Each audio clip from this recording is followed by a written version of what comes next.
The following is a presentation of WGN Sports. In good times and bad, the New York Yankees always seem to be the gold standard to measure a team's true contention. This series is no exception as the Sox left home from a 1-6 road trip to face the American League leading Yankees. And last night's bottom-of-the-ninth victory breathed some life into our White Sox. Tonight, Game 2 between the Sox and the Yankees, next.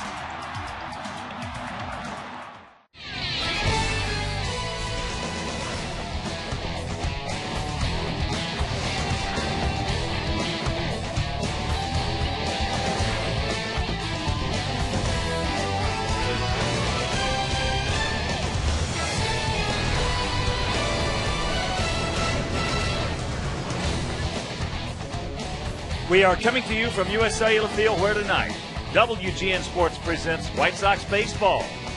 It's Big Jim Thome, Paul Konerko, A.J. Pierzynski and the Sox as they get set to butt heads with Derek Jeter and Joe Girardi's New York Yankees. Hi, everybody, and welcome. Former Cy Young Award winner Steve Stone, I'm Ken Harrelson. We get set to bring you Game 2 of this 4-game set. And the opener last night, if you missed it, it was really a good ball game. Gavin Floyd was just outstanding. Andy Pettit pitched very, very well. Sox won it 3-2 on a big base hit by Dwayne Wise in the bottom of the ninth inning. So the Sox come in at 52 and 51 and tonight because of the trade this afternoon. Starting for us, DJ Carrasco. Supposed to be Clayton Richard, but he's now a member of the San Diego Padres, so DJ Carrasco gets a chance to start. He's made 34 appearances this year, all out of the bullpen, and he's 3-1. His ERA's in the mid-3s, so he's throwing the ball pretty well. Now, I don't know what to expect out of him, but I think that if you can get 5, everybody would be ecstatic. And he's going against Sergio Mitre. He's a guy that is in his 3rd start with the Yankees. Lifetime in the minor leagues, he's thrown pretty well, but in the major leagues, he's gotten hurt.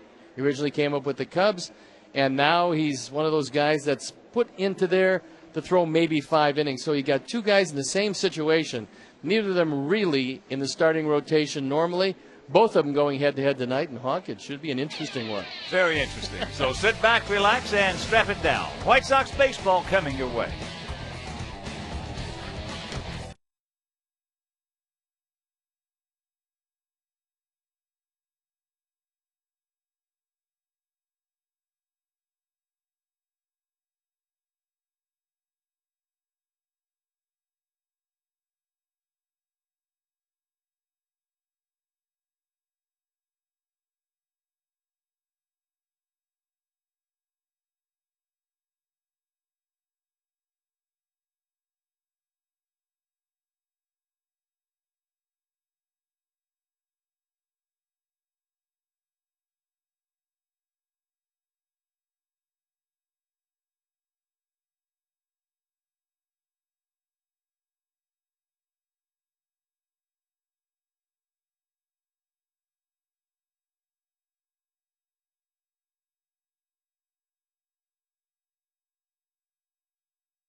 A situation where you have a chance to get to the playoffs, you certainly want an opportunity to dream about winning in the playoffs and getting to the World Series and winning a World Series. I simply did not feel as though we were positioned right now to have to match up against some of the big boys. That's the risk you take. Obviously, they show people we all about this year. They show people we can play without this, with PB in the next couple of days, couple of weeks. Hopefully, when he come back very strong, and whatever starter got left, I know he will give his team a chance to win, and that's all. That's all that matters. You know what I mean? When he get here, I'm pretty sure he will get, because it's that type of pitcher, to give a chance to win every time he's in the mound. So I'm a Padre. That's what I've been told. I'm excited about the opportunity. It's kind of hard leaving here. I came up through here, and I'm really appreciative of the opportunities Chicago's given me. Nothing but happy with what the playoffs last year, just being a part of it, and making the team this year.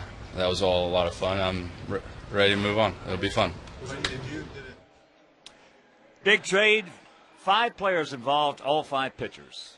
Impossible to evaluate the trade today because there's a lot of youth going to San Diego and a wonderful pitcher coming here to Chicago. The question is, when will Jake Peavy be ready? The answer probably around September 1st. Now, that being said, there's a lot of work to be done to stay in contention until he gets here, but there's no doubt he's a number 1 quality starter.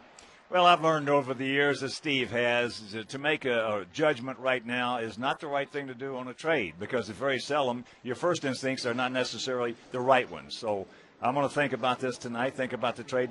But right now, what it boils down to for me is the fact of Carlos Quentin. If Carlos Quentin can play in August and he can play in September, we're going to probably win this thing. Now, we're going to miss Clayton Richard? Certainly. Has Dexter Carter got a big upside? Certainly. All these guys have. Alan Prada was the number 1 pick. But when you can pick up a Cy Young Award winner like that, that does not – what we lost is not going to preclude us from winning the divisional title this year. There's no doubt that Kenny Williams paid a high price, but he said it in that clip. He's in it to win it. And hopefully that's exactly the way it works out. And thank goodness he's like that.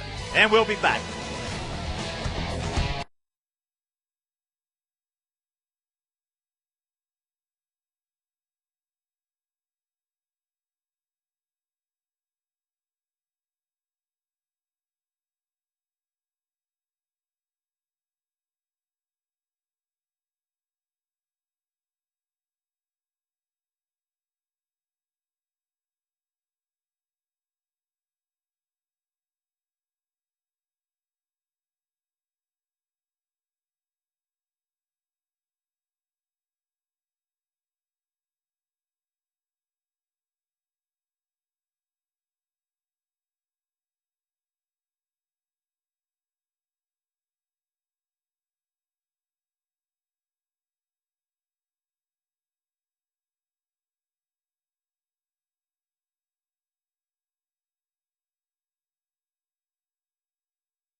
Summer baseball station in high definition is sponsored by Comcast. And the Yankee lineup is Derek Jeter at shortstop, Johnny Damon in left field, Mark Teixeira at first, and it's Rodriguez, Matsui, Posada, Cano, Cabrera, and Eric Hinsky hitting ninth and playing right field. White Sox defense and how they'll line up behind Carrasco, left to right, Quentin, Posednik, and Kotze. In the infield, Beckham, Nix, Getz, and Konerko. A.J. Pierzynski behind the plate, and D.J. Carrasco getting an emergency start on the hill. He's 3-1 this year, a fine ERA of 3.58. This is his first start after 34 appearances out of the bullpen. And so he will try to hold down this Yankee lineup. Clayton Richard was supposed to go, but Kenny Williams shocked the baseball world by acquiring Jake Peavy. And so the umpires for the game tonight: the veteran Tim McClellan behind the plate. Then it's Andy Fletcher at first, Greg Gibson at second, Ted Barrett at third base. Okay, fans, it's 7-11. It's time for the first pitch. Tonight's game is presented by 7-Eleven. And now I'll turn it over to my play-by-play partner, Hawk Harrelson. All right, Stone Pony, thank you once again. Good evening, everyone, and welcome to White Sox baseball right here with WGN Sports. So happy you could join us for Game 2 of this 4-game set. In the opener last night, Sox, as I mentioned, won a thriller 3-2. Big base hit by Dwayne Wise, knocked in Scott Posednik, who was pinch running for Jim Thome, who started off that inning with a base hit. So now we are ready for Game 2 as the wonderful player, Derek Jeter, the captain of this Yankee team, steps in, hitting at .323. Takes that pitch up high. Jeter, a .316 lifetime hitter with the Yankees. Yankees come in hitting at .276 as a club with a 4.32 ERA. There's the strike, and the count evens at 1. New York 62-40, 22 games over under Joe Girardi, who really had a tough April. That fastball fouled back into count 1-2. He had some injuries. He had some terribly inconsistent pitching. And there was a lot of folks that wondered if the Yankees were going to be that good a baseball team this year. I think that's been answered. They lead Boston by 2.5 games, but Boston picked up Victor Martinez from the Indians today. Nice pitch. Nice pickup. And they don't get it. DJ was late getting over there. Well, you know that Derek Jeter is going to be hustling, and that's a break you don't want to give to these Yankees. Fine play by Paul Konerko to his right. This is a slider, and Jeter just in protection mode, and DJ taking his time. It looked like he was able to right his footwork. Jeter 18 for 22 in stolen bases. Last thing you want to do is give this ball club 4 outs.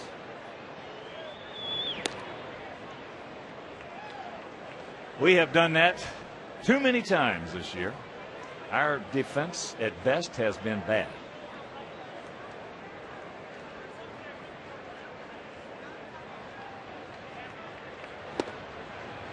How many games have we cost ourselves because of plays that were not made and errors?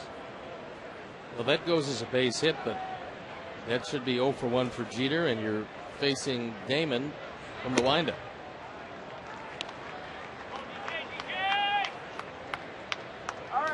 Damon hitting at .276, 17 homers, 58 knocked in. Johnny was 2 for 3 with an RBI last night. Looks that one foul over into the camera well. Damon's first step is most unusual because he literally steps out of the left-handed batter's box. Then he rights his foot. He's got a wide open stance. But it's most unusual. And he's been a good player for a long time. I love what he does. I love that's his trigger. And it all starts with the feet. You know, that's what's got you on the ground. You synchronize those feet, and it makes it easier on the upper half. Watch that front foot, and he starts, and he'll keep it out of the box. But, of course, as pitch comes, both feet are in the box.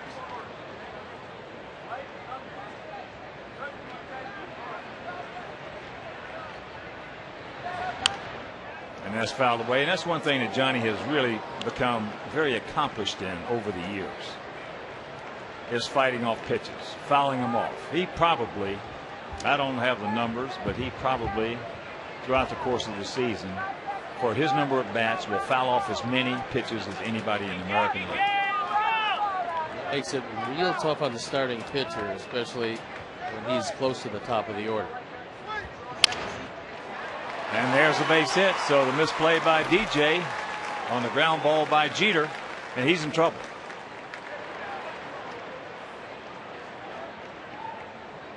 Sounded like another broken bat.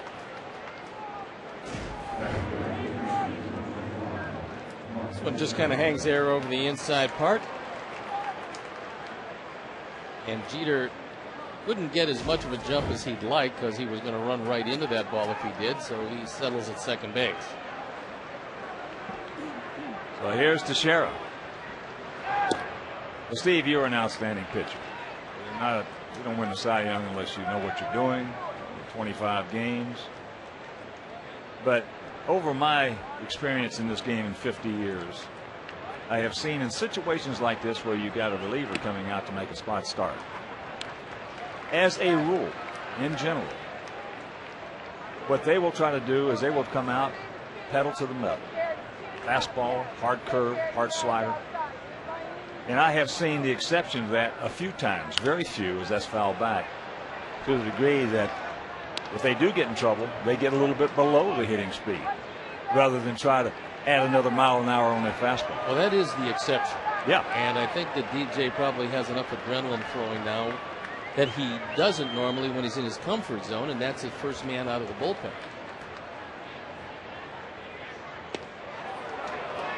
Pretty good breaking ball, didn't get it. Now, last night, Ted Barrett gave that outside breaking ball and did it consistently. Well, I thought Ted Barrett last night had one of the best games for an umpire we've seen all year. That ball hammered. Pides can't make it. All started with the little ground ball to first. It was picked up cleanly by Pides, and Carrasco just did not get over there in time. It is 1-0 New York, and more to come. RBI number 75, and for a moment it looked like Scott Pasetnik was going to be able to make this play. Sherry hits the daylights out of it. It's a fastball right down the middle. And he just crushes this ball. And he goes over and just can't get to it. The ball was hit awfully hard, and TJ Carrasco in a jam here in the first inning. That's going to get one in and one over. That's a good at bat right there for Rodriguez. 2-0.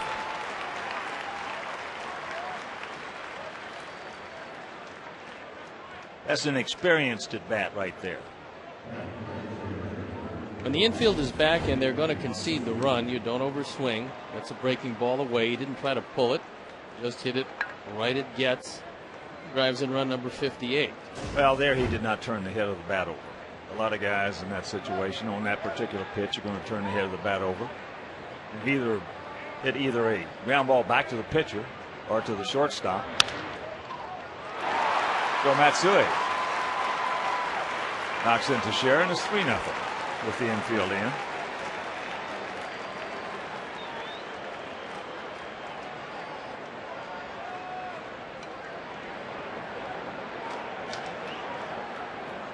This gives you an idea why hitters say that you're a 50-point better hitter when the infield is in. Normally, this is a ground ball right at second base and you're out, but with the infield in, there's no angle on any ground ball. So it's RBI number 47 for Matsui. And pretty much before this huge crowd can get settled in their seats, it's 3-0 Yankees. Well, some hitters will tell you it's even bigger than that because of the fact with the infield in, they just feel so much more comfortable at the plate. There's Posada. Hitting at 283, 13 homers, and 47 driven in. One thing about it, we're going to get some runs ourselves tonight. I don't think there's any doubt about that.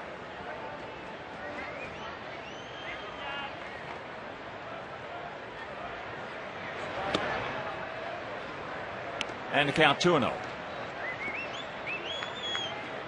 Posada switch hitter and a good one. He's been much better this year from the right side, but most of his power, 11 of his 13 home runs, have come as a left-hand hitter. This should be. Back him up. The terrible misplay started that 3-run inning off. And after a half inning of play, we'll go to the bottom.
Is Posednik, Beckham on a 7-game hitting streak, then Tomey, Konerko, Pierzynski, Quinton, Kotze, Nix, and Getz. The defense behind Sergio Mitre, left to right, Damon, Cabrera, Hinsky. In the infield, Rodriguez, Jeter, Cano, and Teixeira. Losada behind the plate, and Sergio Mitre on the hill. He's 1-0 this year, the ERA up there. This is his third start. Lifetime, he's had some problems in the major leagues. He came up originally with the Chicago Cubs, and he gets an opportunity here to get a start, and he's spotted 3 runs before he ever takes the hill. And before we show you our picks to click, you at home select yours. Scotty Podge hitting at .297, 4 homers, he's driven in 27. We'll start it off. Sox come in. Hitting at .260 as a club with a 4.09 team ERA. Corners in close, outfield swung around to the left. Damon short out there and left. That pitch is high and wide from the 28-year-old, 6'3", 225-pound right-hander. Mitre out of Chula Vista, California. The fastball is not overpowering. There's a strike, even the count at 1.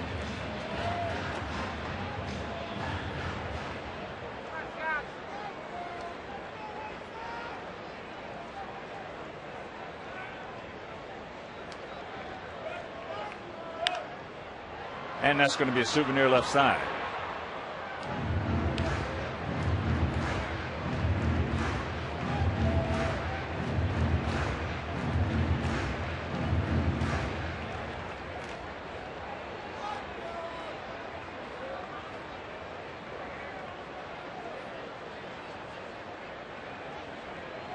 Long look in. Does he get that many pitches? No. Losada's going to run out of fingers soon. And that's low.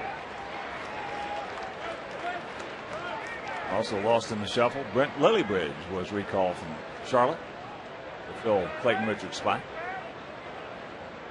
Gives Ozzie a little more speed and a little more versatility, as Lillybridge can play a lot of different positions. Out and around that one, little ground ball to Cano. And right now, let's check out our picks to click this afternoon or this evening. Manjo, our director and crew, they went with Nix, Lisa, Steve, and Layla. They're going to go with Beckham, Andy Place Sr., Andy Place Jr., and we're going to go with Kotze, Mark Kotze. Here's Beckham.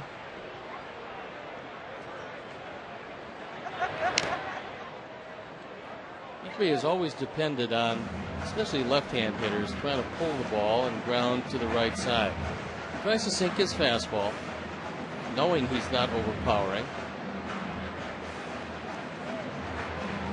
He has faced the Sox actually when he's a member of the Florida Marlins, although not too many of them have seen him. So McClellan now talking with Jorge Posada, who got nicked with that last foul ball, giving him a chance to regroup.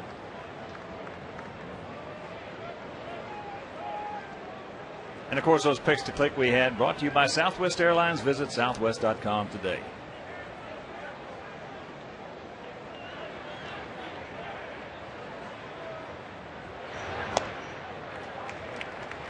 That's low, 1-1.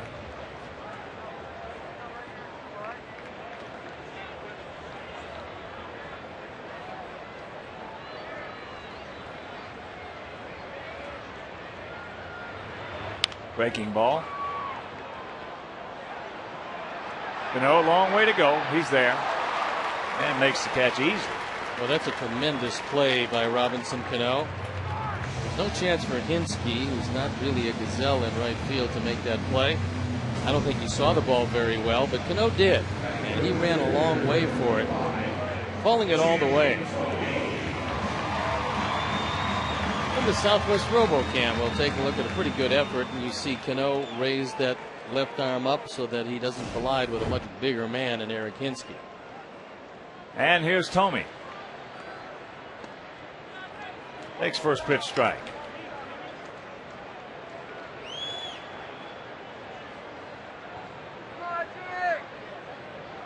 Big Jim sitting on 558 home runs. A little string on him right there, had him out in front.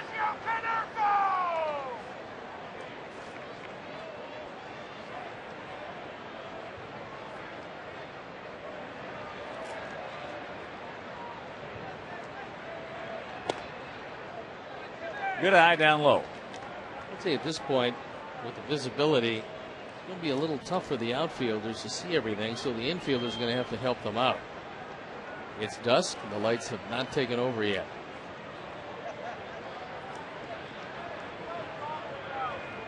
Two out, the 1-2 pitch. Checks it up and fouls it off.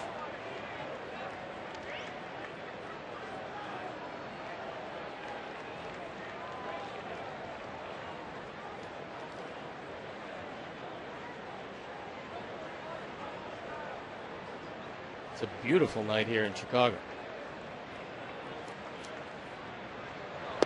And that's outside. One of the very few that we have had. It's been unbelievable. This has not been the best of years. Even last night, where it turned out to be awfully nice, there was an 1 hour and 4 minute rain delay to start the game.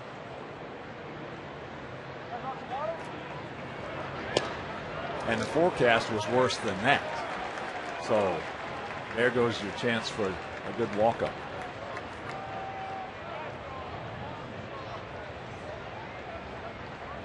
Mirko waiting to see if Tomey can keep it alive. There's a shot base hit.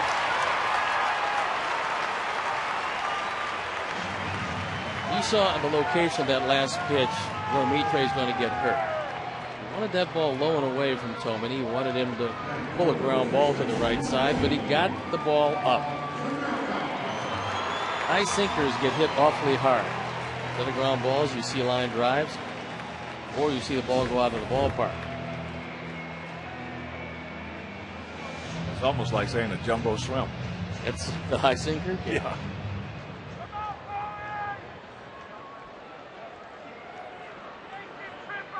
But here's Konerko. Pauly at 285, 20 homers. He's driven in 68.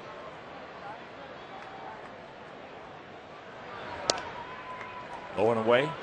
And while we have a moment, a very happy birthday and a big White Sox shout out to Paul Stavrakis. Friends of the Bertucci boys. How they doing, by the way, the Bertucci boys? They're doing just fine, thank you very much. Nobody made their visit. That's good. Strike on the outside corner, says Big Tim McClellan. McClellan's been a good ump for a long time. Well, you ask most of the catchers around the league, Who's the best umpire in this league? Without question, most of them say right off the bat, Tim McClellan.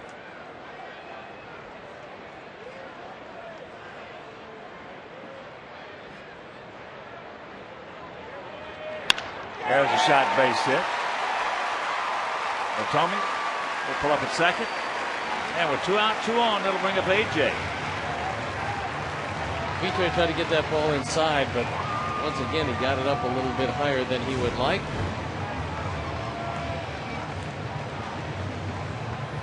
It's just below the belt, and he doesn't get movement there. Canerco just laces it to left field, so A.J. will have an opportunity to put the Sox on the board for the first time. Best arm in the outfield by far. Melky Cabrera in center field. Well, A.J.'s got a chance to tie this thing up. A.J. hitting at 303, 11 homers, 29 driven in.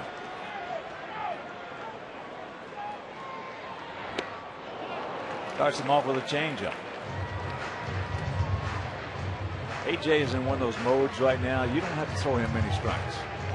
Actually, you don't have to have a ball in your hand. Just make a motion and he'll be swinging. And sometimes he gets in swing mode. And it's that's what he's in it. right now. Yeah. He is in that swing mode. You don't have to throw many strikes.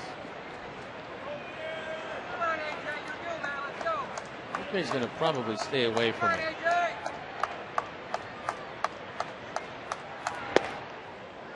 That's outside. Now, Jorge Posada has actually used nail polish on his right hand, throwing hand, so that Mitre can actually see the signs.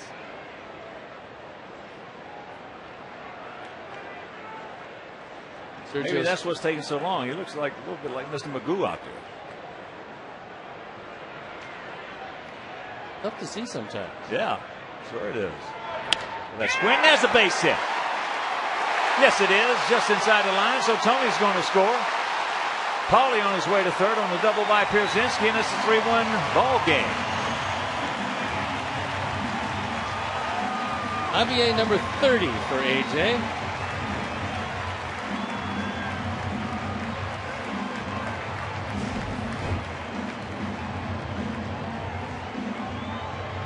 Posada wants it on the ground. He handed the ground with his glove, and he wants that ball down. And A.J. just slices it just inside the line. He figured that this one would be a high-scoring affair. I don't think that any of the Sox were thinking that 3 runs was going to win this one.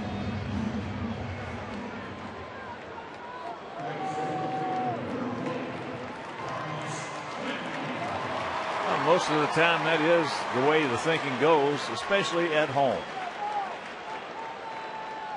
The team gets 3 in the first, and it really doesn't bother you that much. On the road, sometimes, yeah, it does, according to the pitching. You also have either A.J. Burnett or C.C. Sabathia on the mound. Might be a different philosophy. According to who's pitching. As Carlos takes ball 1. And that's one reason. In this situation, Joe might even change his thought process a little bit about how many innings he needs out of Mitre, or the condition of his bullpen, which he knows better than we do. Oh, wow. Close. Very close down at third. Well, A-Rod plays well off the line, as you can see. And Carlos just missed it. A foot and a half. Ted Barrett on the call, and again it's where it crosses the bag. And Ted was right on the line to have a good look at it.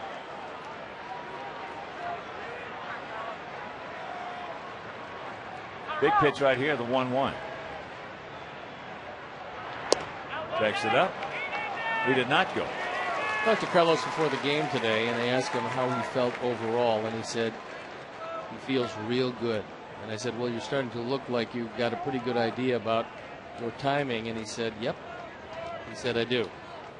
Well, not much to show for it yet, but it looks like you're about ready.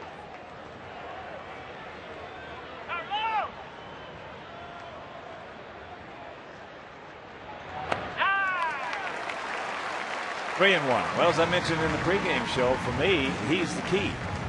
If he plays in August and September, we're probably going to win. If he doesn't, we're going to have a big problem. Because if he plays, he's going to hit. That's how close he is. If he plays, he's also going to hit up a little higher in the batting order where he gets a chance to drive in a few more. Well, when Carlos is swinging the bat well, he's the best hitter on the team. And apparently there's some confusion between Posada and Mitre. Even with colored fingernails, Sergio is not seeing the signs very well. Ducks on the pond, 2 down, 3-1 to count. Nick Swisher looking on.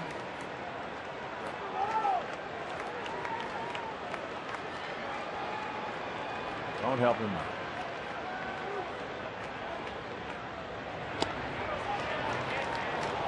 And there's the strike.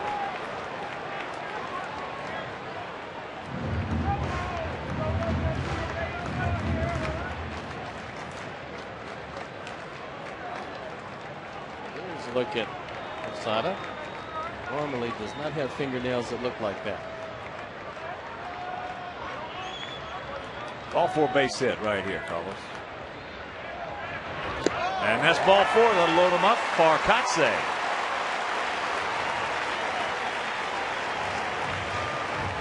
Three-two breaking ball wasn't even close. Also 27 pitches already in the first inning, and Joe Girardi right now in his mind thinking about who's first out of the chute in the bullpen, and then who do I go to after that, and how many am I going to get out of Sergio Mitre.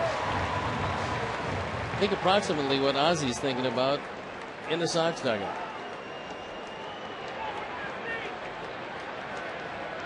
That's a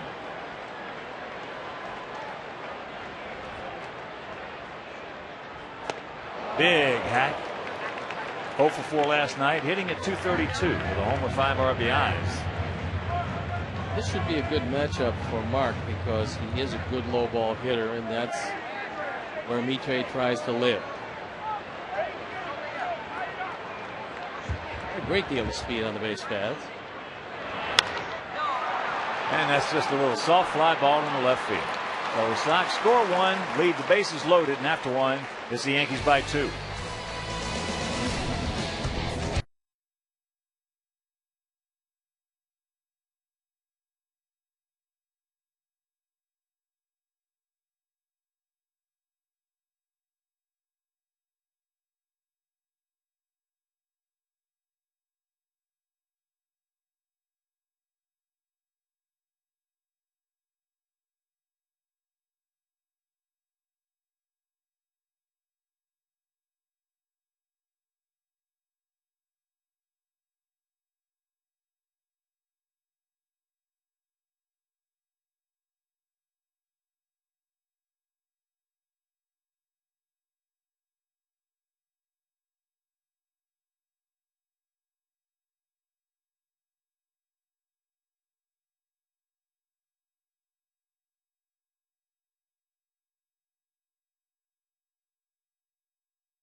Lead it off here in the top of the second.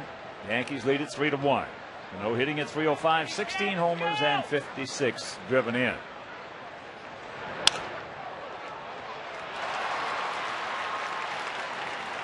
leadoff single. Celebrate Mark Burley's perfect game and record-setting 45 consecutive batters retired as the White Sox take on the Angels August 4th through the 6th. The Mark Burley Appreciation Series will feature giveaways while supplies last, including a perfect game baseball card and collectible poster.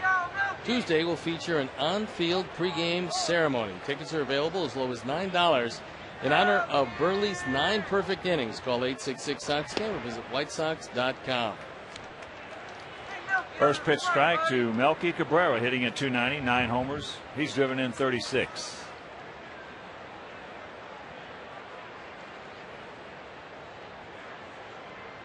Outfield about equidistant, slightly to the left. Beckham in on the grass at third. Milk, he's gonna walk you. Don't swing, buddy. Milk, don't swing. He's gonna walk you. Milk, watch out, man. Just looks to second, goes to first. 1 out. Both Cano and Cabrera are products of the Yankee farm system. There was a time when the Yankees would trade away most of their young talent and try to assemble the good players from other places. And now they keep a lot of their younger players and also go out and buy very good players from other places. Well,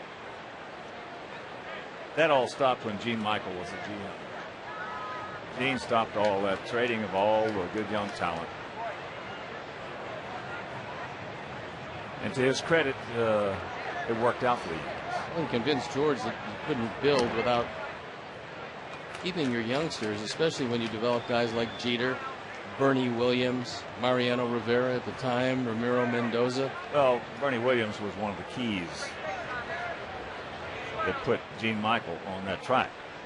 He would not allow. And when you try to convince George that in that time frame or something, it was tough. Yeah. 1 out, 1-1 to count. Minsky. 6 for 18, and of the 6 hits, 2 of them have stayed in the park. He presented his ring from the Tampa Bay Rays for the game last night. I told him, you should be a scout because you're picking some pretty good teams to go to. Right from the Rays to the Yankees the next year. Here's the Saint. Is it Fernoulias? Saint Fernoulias. Good look. Saint.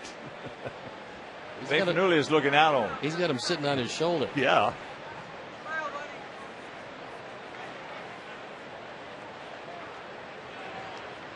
We flew into Phoenix one year, dived down to Tucson spring training.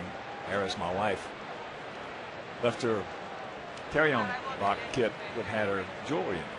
On the side, we didn't load it into the rental car. That's foul back, so we drive down to Tucson. We're staying at La Paloma. We get out, unload the car. She says, well, honey, where's my handbag? I said, what? I remember leaving it on the side there with the baggage. You go out the side. You're not busy at Phoenix Airport. Sure. She said, oh, St. Fernoulias, please.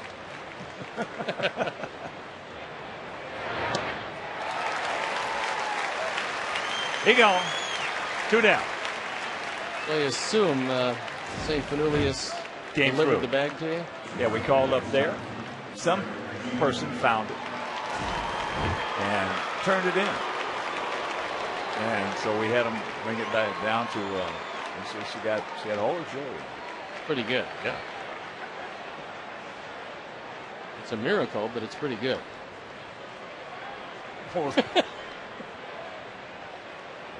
Derek Jeter. Derek hit a little ground ball to Canerco's right, who made a real good pickup. Had plenty of time to get him at first. And DJ, for some reason, eased up. There's a leg shot caught by Paulie. Nice play, Canerco. And that'll save a run. So we'll go to the bottom of the second. It is still 3-1 Yankees.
high def shot of the game. Comes off the bat of Derek Jeter. What an outstanding effort by Paul Konerko. He saves a run, diving to his right. He's well off the line, and he has to be, because that ball is ticketed for right field.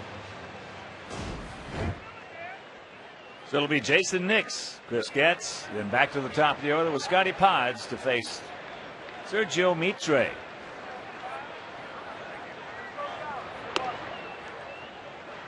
Takes that pitch inside. There are the numbers on Jason. Outfield there, straight up and spread out.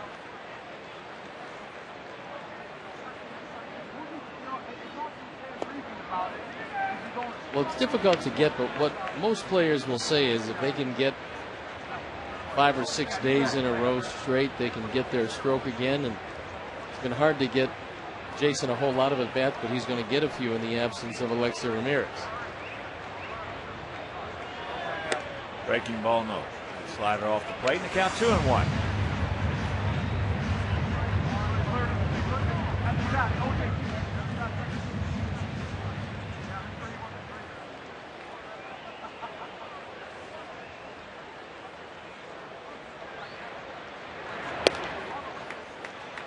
And 3 balls in the strike. Don't help him out. Jason's looking for a fastball middle in. Normally, if he gets it when he's looking for it, he hits it pretty hard. But with the inconsistent play, he usually hits it hard foul, like he did right there. That's exactly what happened at that fastball on the inner portion. Even though Posada wanted it away, get the daylights out of it, but well fouled. And most of that is just inconsistent playing time. And that's ball 4. The dreaded leadoff walk. August 5th at 7-11, it's the White Sox versus the Angels. Police and Fire Night presented by Underwriters Laboratories. Standard in safety. First 20,000 fans will receive a White Sox trading magnet. For tickets, call 866-SOX-GAME or visit whitesox.com. So here's Chris Getz hitting at 263. A couple of homers. He's driven in 23. Jason 5 for 5 in stolen bases.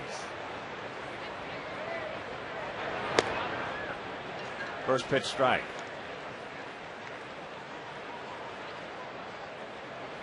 Chris 1 for 3 last night. Single to start off the third and scored our first run.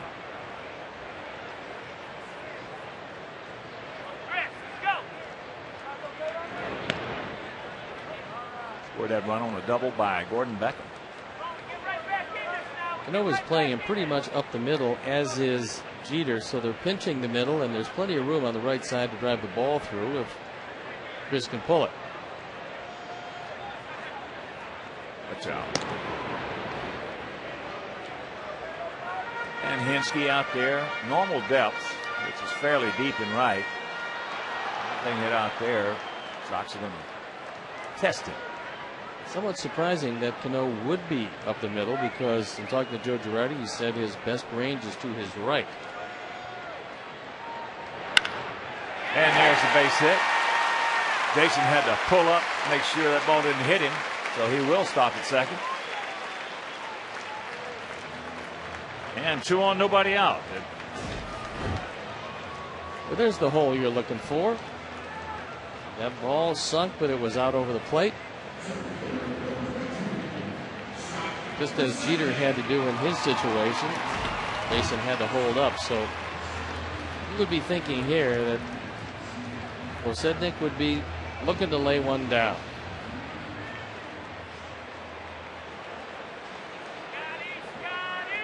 Got Rodriguez in on the grass at third. Teixeira, one of the better and more aggressive first basemen. He'll be coming in if he sees any sign at first. Right now he's right at the cut of the grass.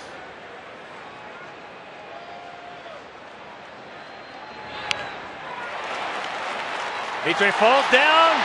No, everybody's safe. Second time in as many nights that a Yankee pitcher has fielded a ball and been unable to make the play. Last night it was Andy Pettit. He was right toward the line on a Jim Tomei little swinging bunt, and this time on a bunt, Mitre goes over, has his spikes go out from under him, and from the seat of his pants, he tried to make the play. Posednik able to beat it. Pretty hard to get that throw off from down there.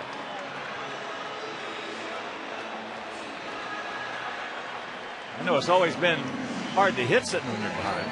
Yes, and the Southwest RoboCam will tell you that if you're flat on your back, odds are overwhelming. You're not going to get the out at first. So here's Gordon. He popped up in the short right field. Robinson Cano going a long way to make a good play.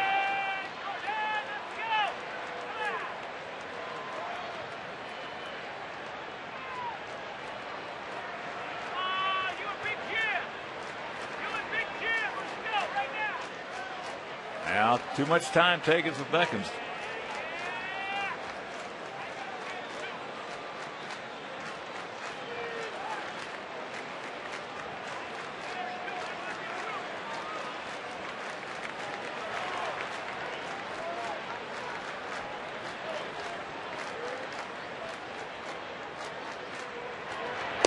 And a big pitch, always in the sequence. First pitch of it. That misses.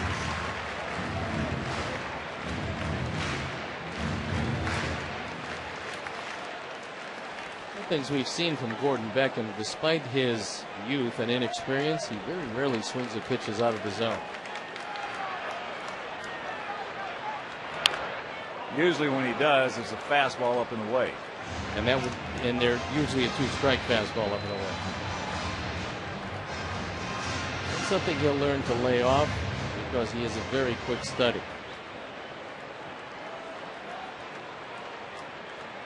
Big pitch right here now. The 1-1.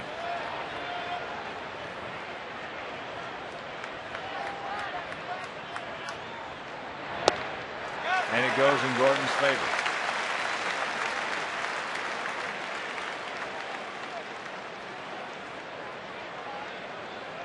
Now the Sox have very good speed on the bases.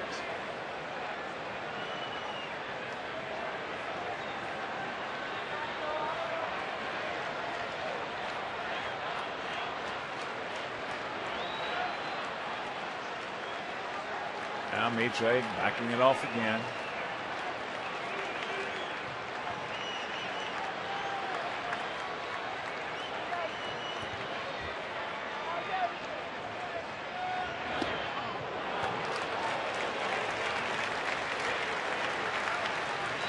He did not go, and count 3-1.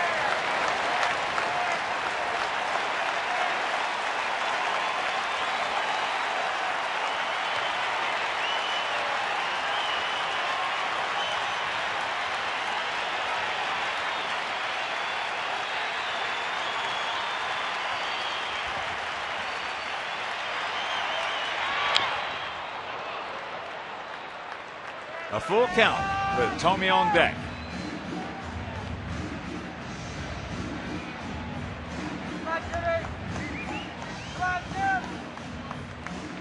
With DJ waiting to see just how many the Sox are going to put on the board. He's only hoping for 10. Ball 4 base hit right here, Gordon.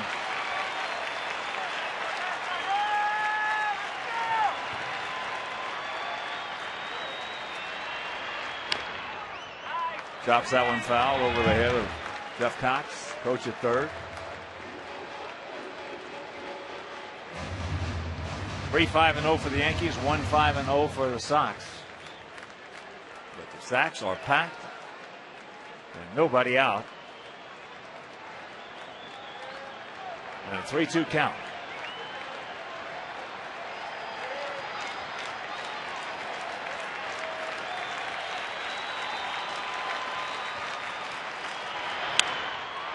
That ball into center field. That's going to be good enough. There's the throw to third. Everybody's safe. And now Pod's into second. It's a 3-2 ball game. Ducks on the pond, 1 out. There's a mistake by the Yankees. That throw wasn't able to be cut off because normally you're not going to see the man at first heading into second base, but when nobody cut that ball off, Posednik figured this ball's going to roll all the way through. I might as well go. Jeter had a chance to cut it. Well, he thought for whatever reason that this ball was on the money, and it had no chance at all at third base. So good heads-up base running by Posednik. So here's Tomey. He started off last inning with a 2-out single and came around to score.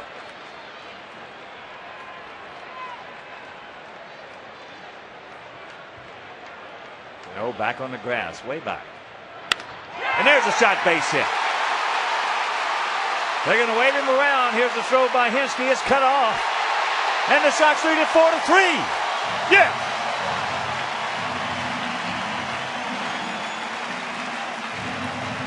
But we told you that they're going to run on Damon and Hinske every chance they get. And Jim Tomey now drives in runs 60 and 61 with a rocket of a single. Normally, if your right fielder has a good arm, you're not going to run on this play. Hinske doesn't. That fastball on the outer third. A one-hop rope right at Hinske, who should have everything going for him, but he doesn't have much of an arm. And the Sox take the lead.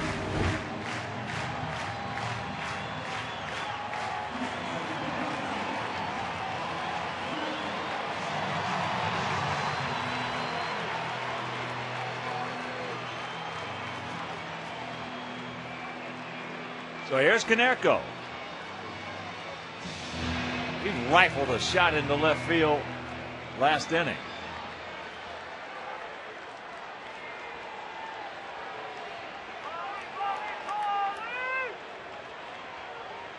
No activity in the Yankee pen. Curveball high.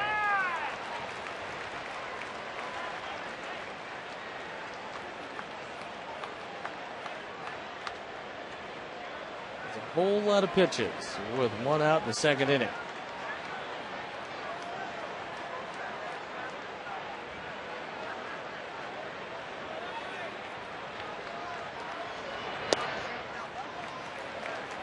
Strike right on the outside edge of the outside corner.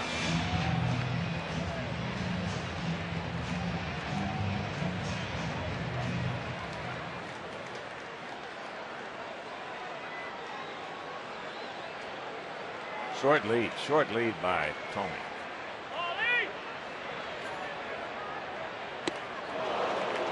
High changeup. Got away with it. He's 83, so not that much of a disparity between that changeup and his fastball. And normally, if it's up that high, you don't get away with it.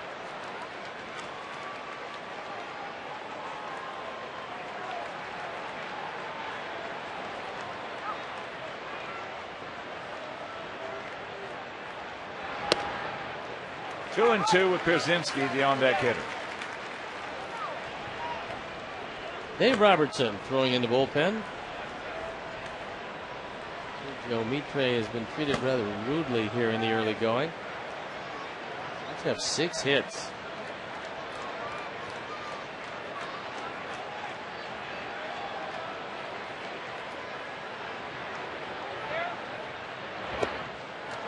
And a full count.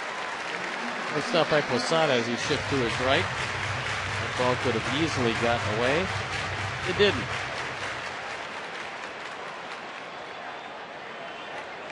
AJ started the scoring with an RBI double last inning.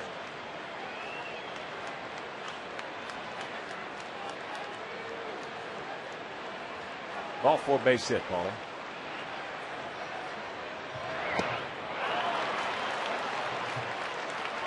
Long right through it. First strikeout for Mitre, second out of the inning, and here comes AJ. Ball had pretty good movement and sunk out of the zone. It's up to AJ to keep this inning alive. AJ doubled in the run last inning. Now it's 30 RBIs, 13 doubles.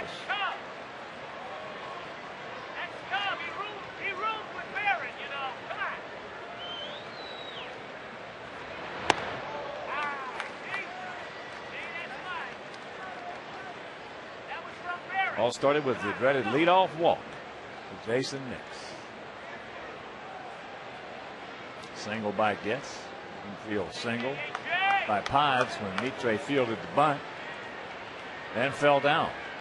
Sacrifice fly by Beckham. 2-run single by Tony. And that'll do it, but a crooked number goes up on that board. We'll go to the third, leading 4-3.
And who's back from both Iraq and Afghanistan, and he's going to talk about the Illinois Family Relief Fund for our military. And Governor, tell us a little bit about it. Well, we got to help everybody who's served in Iraq and Afghanistan, Steve. We have a military family relief trust fund to help our guard members and reservists. Anybody watching, it's operationhomefront.org. It's a great way to help support our soldiers. And when it was in Iraq and Afghanistan, our soldiers could get the Sox and Cubs games through the internet and Armed Forces TV and radio as well. And of course, you would probably have to say that the majority of them were Sox fans. So. Absolutely. Well, how about Mark Burley? Perfect game. You know, the president was in town last week. First thing he said is about Mark Burley, and last night was Mark Burley Day in Illinois, and he's a special guy. He's really an inspiration for our whole country. He's a team player, works hard, and that's what our soldiers are all about as well. What was it like over there? I know that you've been there. I know it's something that a lot of people would like to do, certainly, and help our troops in any way they can. Anything from home is really important for our soldiers. And when I was there, it was 125 degrees in Iraq, and just anything from home means something. And when I went to Afghanistan, over the mountains, you know, in these remote outposts, our Illinois soldiers, 3,200 guard members, are there, and they love baseball. They love the Hawk. They love Steve Stone, and they love the Sox. And Governor, tell us one more time, if you want to make a contribution to what I think is one of the great causes that we have in this country, how do we do it? Okay, it's operationhomefront.org. We got him out. Good inning. Yeah. Anyhow, operationhomefront.org. That's the way that people can help the Military Family Relief Trust Fund. Provides financial assistance to our military families. Every penny is used to help military families. We've helped 15,000 families in Illinois with over $8 million. It's a token of gratitude from the people of Illinois, the land of Lincoln, to those who are on the front line of our democracy. Well, Governor, it's always a pleasure to have you here. Thank you. And, thanks, Steve. Thanks for going over there and we'll see you in the playoffs. Our boys a lift. We'll see you in the World Series, and I think our soldiers will be rooting for the Sox. Thank you very much. All right, Governor Pat Quinn, a good man. A good man. Okay, buddy, good to see you. What a play right there. That was very unusual. That ball, the bat exploded. Stone Pony. It was going, Carrasco was going to make the play. All of a sudden he had to get out of the way of the bat. The bat hit the ball again, kicked it over to Getz, and he threw him out. Well, we've been seeing a whole lot of the exploding bat situations, but we haven't seen the baseball following the bat all that often. Now, the one with Beckham, now watch this again, since you were talking with the governor. Watch this. Now, see it hit the bat again and kicks over. DJ has to get out of the way of it because it almost got a piece of him. I'll tell you what, the commissioner, Bud Selig, has spent a lot of money trying to figure out how we can get the danger, which there is, there's no question about it, danger. The pitchers, the corners, third and first baseman, all those flying bats under control. And he's not going to stop till they find an answer.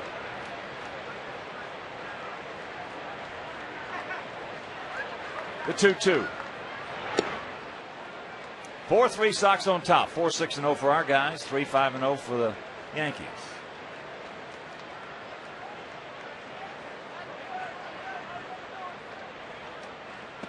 Watch out.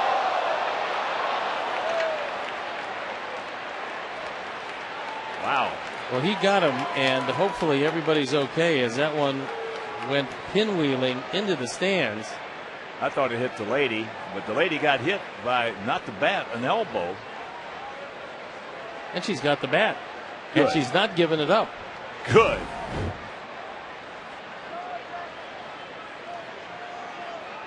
So 2 down.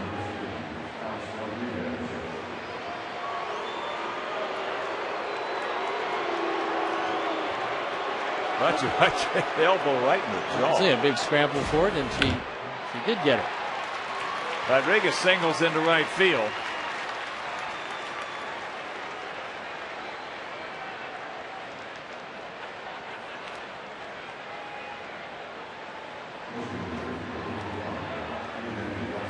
Yeah.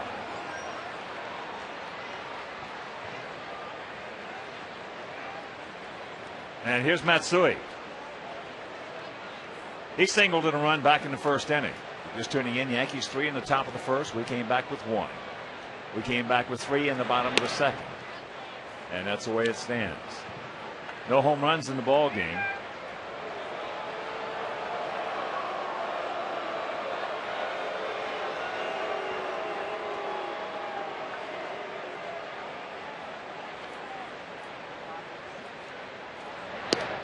And that's up high 2-0.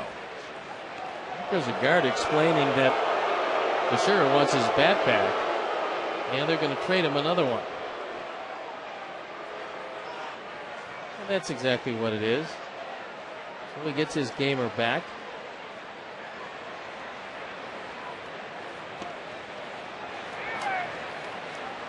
Well, the bats, interesting subject. They have, like everything else, they have gone up a ton, especially in the last year. Especially the maple bats. Well, Vinny Fresso, terrific clubhouse manager. And he's the one that the guys have to go through to get the bats. Maple bats, $95. Ash bats, $52. There's a hammer down into the corner for Rodriguez making the turn. As Katse makes a good play, getting it back in a hurry. So with 2 out, ducks on the pond. If he doesn't get a high hop off the wall, Rodriguez is going to score. But Matsui hit it so hard that this ball kicked up off the wall, and Mark Katse went into the corner and got it back in a hurry. I don't care if he's hitting 150 or 250, he is at his best with runners on base. Nice play by Mark Katse.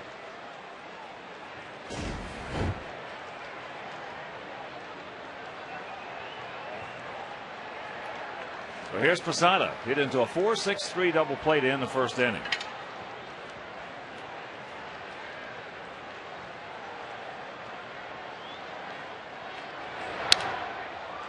And there's a one hopper. Nix has got it, and that'll retire the side. They threaten. don't score. And after 2.5, the Sox by 1.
Ball with the Illinois Lottery right now. Let's have a bat with the Illinois Lottery.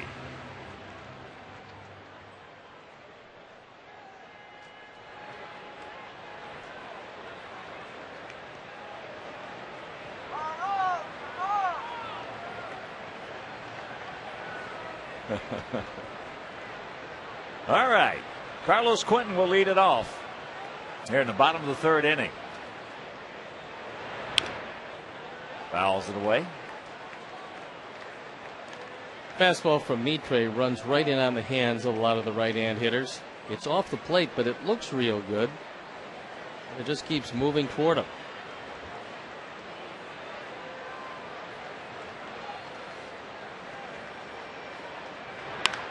That ball hit high and deep, way back. Damon looks up. You can put it on the board. Yes. Yeah. Number 10 for Quentin. And the Sox lead it 5-3. I told you that Carlos said before the game that he was feeling pretty good. And there is vivid proof that his swing is coming back to him, because just like the ball he hit out of the park in dead center field in Minnesota, that ball was long gone. So here is Kotsay. Breaking ball down and in.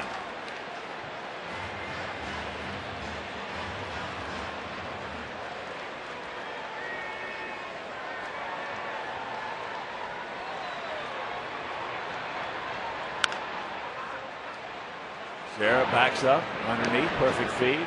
Shera, good first baseman. He's only made one error all year. Here's our fourth drive of the game, and it's Carlos Quentin getting a fastball, bringing his hands in, and getting a good part of the bat on it. That was a no-doubter. Johnny Damon looked up, took a courtesy step, and that was about it. And, of course, with that home run by Carlos, the Alex Nelius family will donate $100 to White Sox charities for every Sox homer hit throughout the course of the season. That is number 123, so $12,300 donated by Alex Nelius in loving memory of Ursula.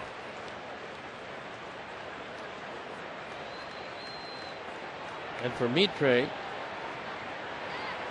who normally doesn't give up a lot of home runs, that's just the first home run he's given up this year.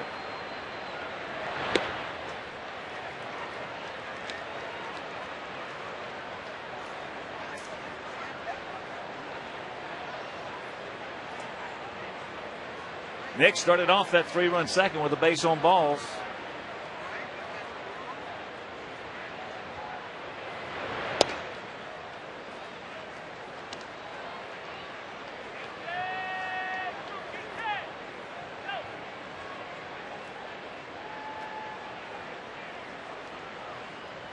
And to count 2-1. Big gap in left center. Goes through that one. The bullpen for the Yankees up for the second time.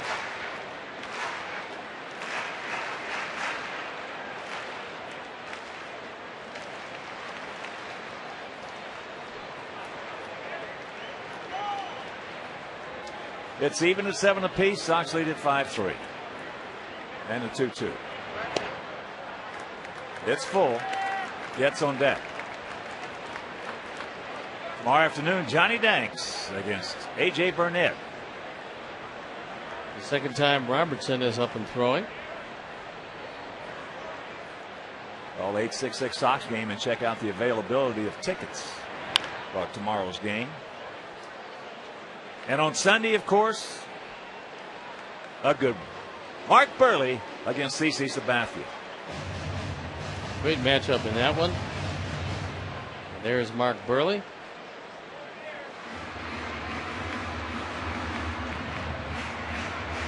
And call 866 Sox game and check out the availability of tickets for Sunday's game. Now tomorrow's game will be on Fox, and Sunday's right back here on WGN.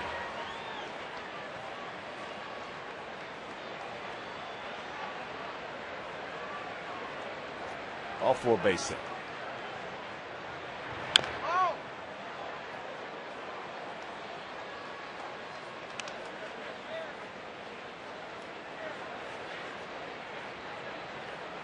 Last inning, it was a leadoff walk to Jason Nix that started a 3-run uprising, as the Sox have scored in each and every inning.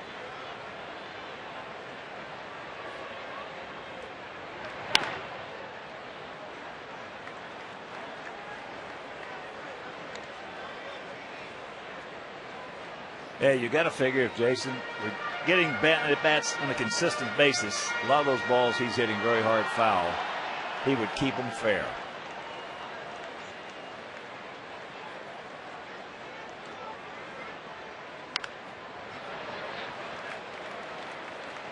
I will say one thing for Jeff Cox. He's doing a great job of staying away from the baseball tonight. He can do that. He did that when he was a player. He's doing it consistently this evening. Of course, being an infielder, that's not too good. No.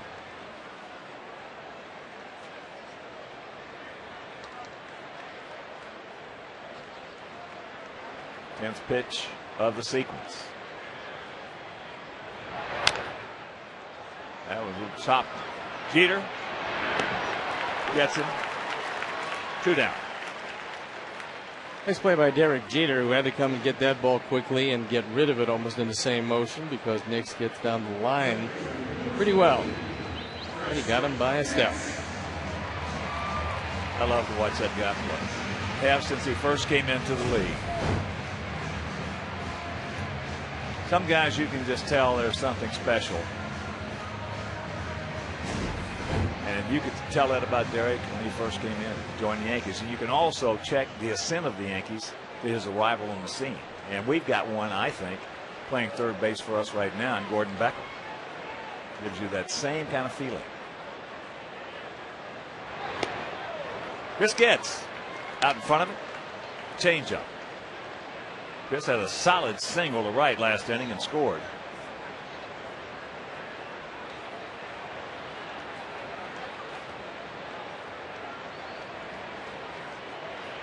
Watch out. Joe Girardi told me that a couple times this year he's used Jeter as a designated hitter, and he thinks that by doing that a little bit more, and again, Jeter not asking out, but Joe giving him those days as DH, he thinks he's been better in the field because of it. Backs it up, takes a strike. Well, he has never been bad in the field. He feels if he gets a chance to not go out there every now and then, there's a little more jump in his step. Maybe another step or two. He's 35 in range. now. Yeah, I agree. But even though he's been in the league a long time, to me, he's still a young 35. He can still run. He still throws. He's still got a quick bat when he needs to have it. His positioning is usually right where he has to be. One of the best I've seen in 50 years, I know that. Drops that one foul.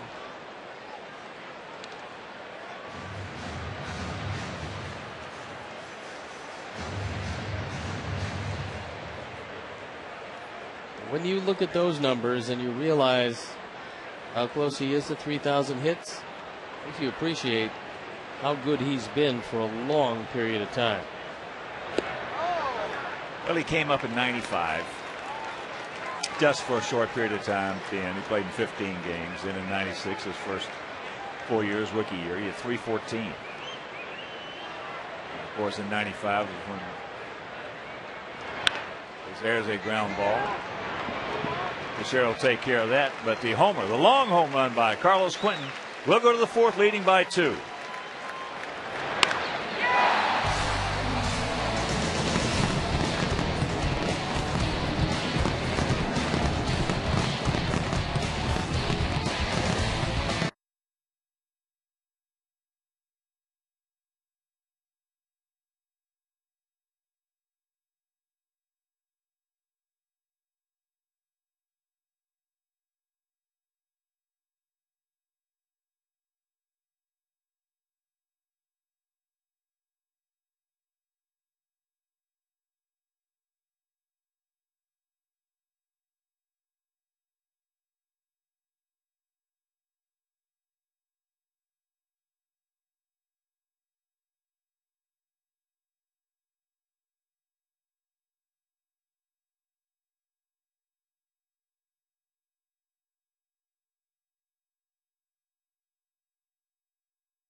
Robinson Cano takes ball 1, leading off here in the top of the 4th inning. He singled over the head of Jason Nix. Watch out, fires that one into the crowd. 1-1 the count. 5-7-0 for our guys, 3-7-0 for their guys. Cano's still a very young player, and it doesn't appear that there's a whole lot that he can't do. He's going to hit for considerable power. He's over a lifetime 300 hitter.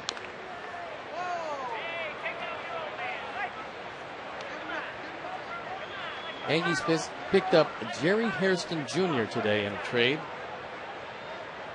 Of course, if you haven't heard, the Red Sox picked up Victor Martinez from the Indians.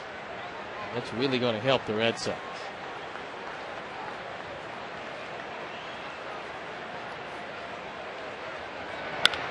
And there's a breaking ball into right field, so the leadoff single.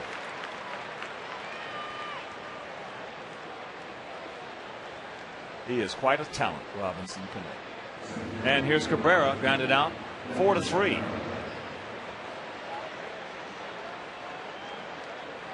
Cano is not a particularly good base stealer. In fact, he's been thrown out more than he's been successful. 4 of 9.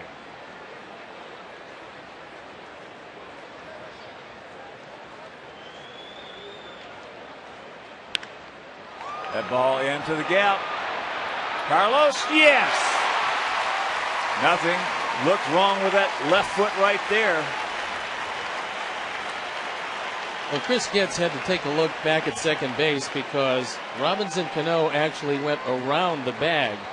And to get back to first, you have to retouch the bag and go to first base. Now, Cano thinks this is going to be in the alley. And Carlos Quinton gets to the ball pretty quickly.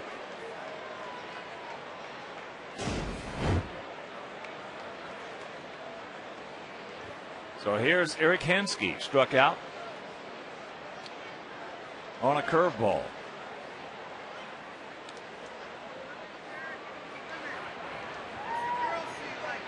Hensky originally started his career with the Chicago Cubs and later became the Rookie of the Year in the American League with the Toronto Blue Jays.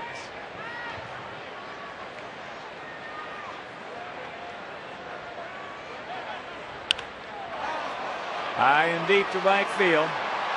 Kotsay back. And this game is tied at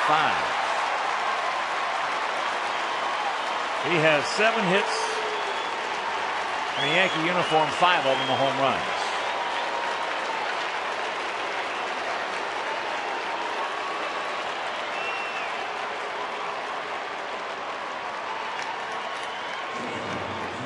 Five home runs, 8 driven in for Eric Hensky. He doesn't get all of this ball, but gets enough as DJ Carrasco gets the ball up. Hensky hits it out. Well, he got the breaking ball up to Cano that he hit for the base hit.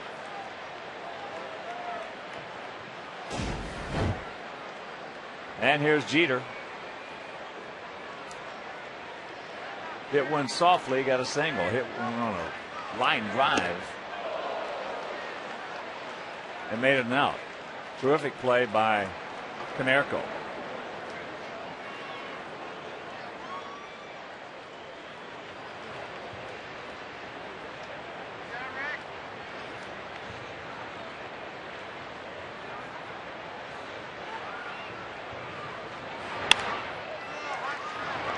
Backhanded, plant, the peg, yeah.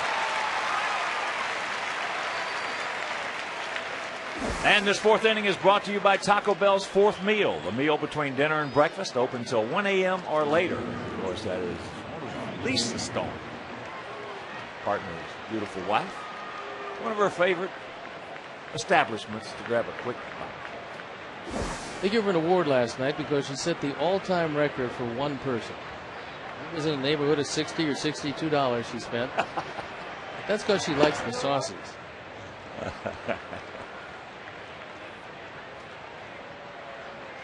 Not too many people don't like Taco Bell. It's true. That's high in the count, 2-0.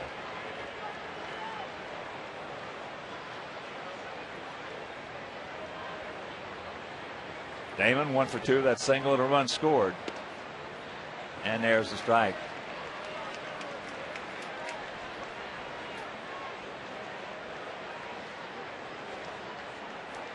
Minnesota leading the Angels 5-2. Top of the 6th. The Indians have a few players left, and they're trying to help us out.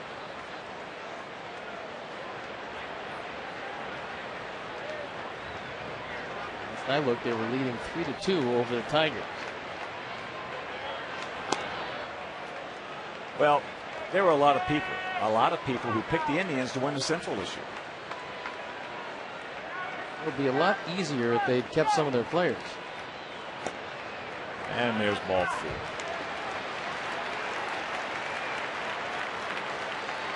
Now, you won't have those same people admitting it when the season's over. And that's the way it usually goes in baseball. That's true. And there's some of the trades the Tigers picked up. Jared Washburn, who's throwing the ball exceptionally well. That's going to really help their rotation. Both Casey Kochman and Victor Martinez going to the Red Sox. Minnesota getting Orlando Cabrera from Oakland. And Atlanta reacquiring Adam LaRoche. He started there. It was a busy day today. And of course, if you haven't heard, the Sox acquired Jake Peavy Traded 4 good young pitchers, including Clayton Richard, who was supposed to start tonight in his place. DJ Carrasco is doing the best he can under very difficult circumstances because he didn't know he was going to start until before the game.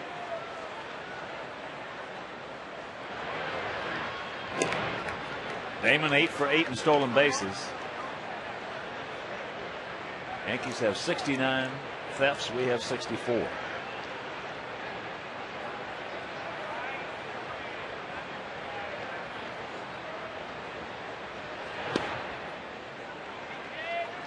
Teixeira, RBI double, run scored. That was in the first. He struck out in the third as you look at Tony Pena.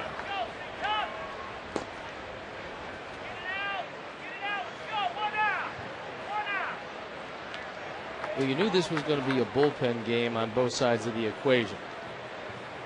And you were hoping to get, if you're Ozzie Guillen, 5 out of DJ Carrasco. Same situation for Joe Girardi.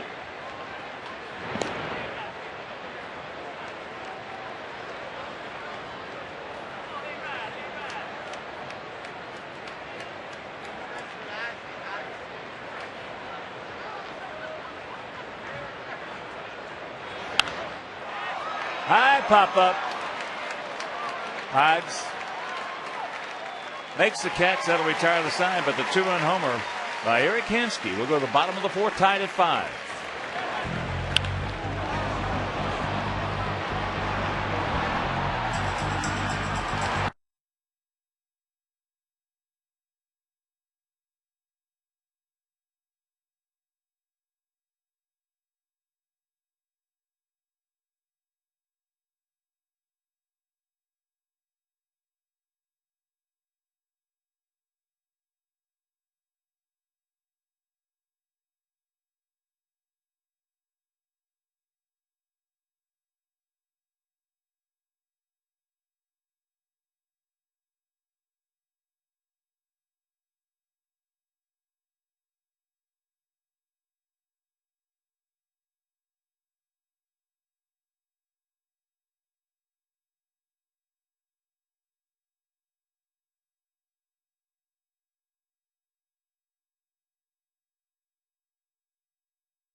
But more importantly, we have the lovely Lisa Stone, who's just flying in from Scottsdale. Welcome, Mrs. Stone Pony. Very nice to have her in. And 6-8 times going to Taco Bell should keep the cost down quite a bit on this trip. And David Robinson comes in the game. Robertson 1-0, ERA 3.76. Now for the 28th time, he's had one opportunity to save a game, and he's been successful. Control has been a bit of a problem, but he's a prolific strikeout pitcher. Top of the order for our guys, Hodges, Beckham, and Tomey. Takes first pitch strike.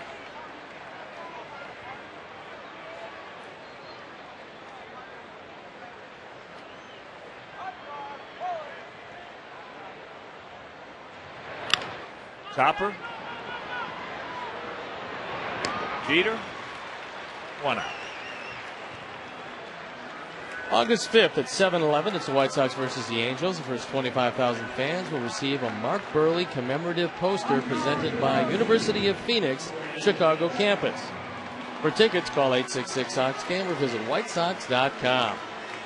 Well, for Mark's accomplishments, obviously the perfect game, and then the 45 consecutive hitters retired Major League record. Be sure you're here next week for that Mark Burley Appreciation Series against the Halos. As Beckham takes outside. Be Tuesday, August 4th, Wednesday, August 5th, Thursday, August 6th. And we certainly want to thank the governor, Pat Quinn, for the proclamation of Mark Burley Day yesterday, as that is high in center field. Cabrera. With Beckham now 0 for 2 with a sacrifice fly.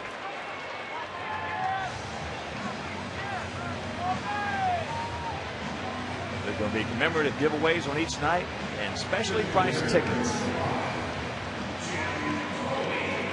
And for all 3 games of the series, upper reserve seats will be available for $9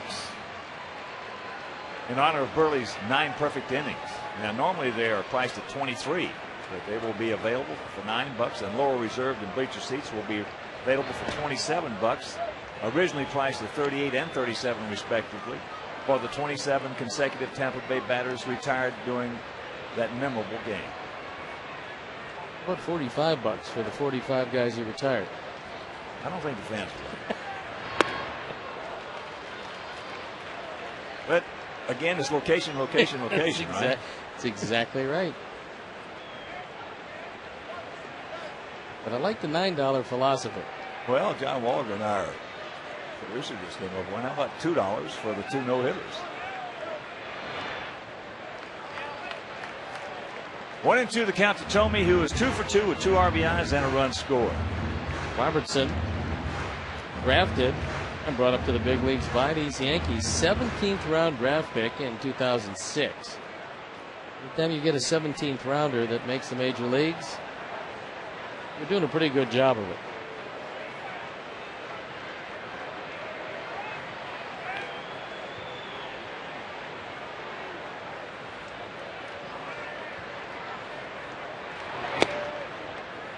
Got him. And that'll retire the side. First time that's been done. Robertson, 1, 2, 3. We'll go to the 5th. Tied at 5.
$5 footlongs from Subway. Just be the 500th texter to text Subway to 97999.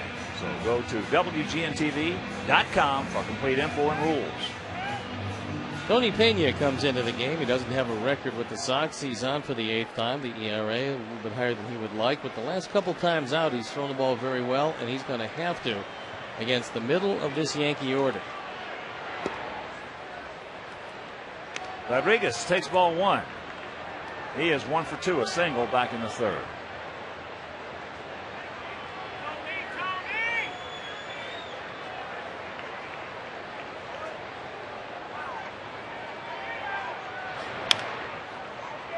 Chops that one foul. Even the count at 1.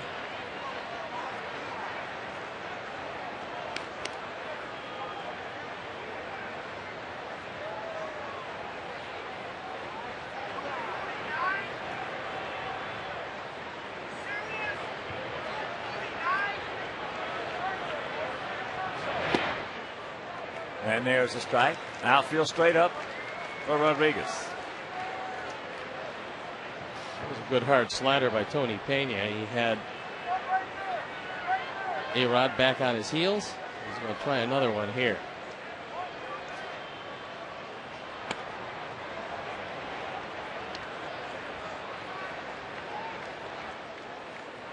Two and two.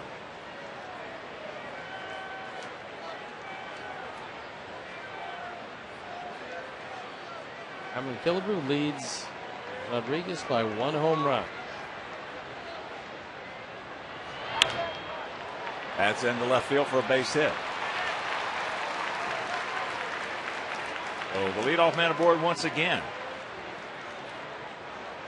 It's the 4th time in 5 innings they've had the leadoff man aboard. He went back to a slider, only this one stayed on the outer 3rd. Didn't do a whole lot.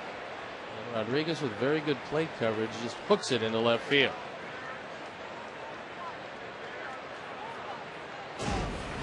It'll bring up Matsui. RBI single in the 1st, a double in the 3rd.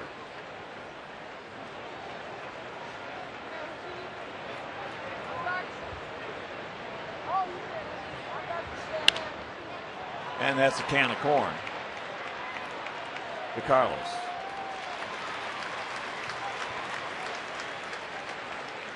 August 8th at 6:05. It's the White Sox versus the Cleveland Indians. Fans will enjoy post-game fireworks presented by St. Xavier University.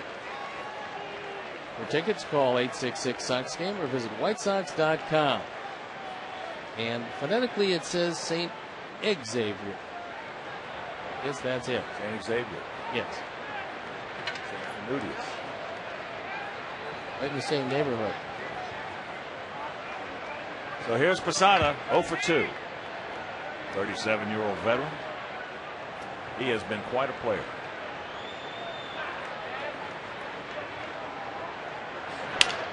And this should be. Bobbled. Ball jumped up and bit Nix right there. Perfect double play ball. Well, Jason was thinking about taking it himself and instead makes just his 3rd error of the year. And this is an ideal double play ground ball. It appeared that he was starting to head towards second base before he caught the baseball. And everybody's safe. And here's Cano. He is 2 for 2.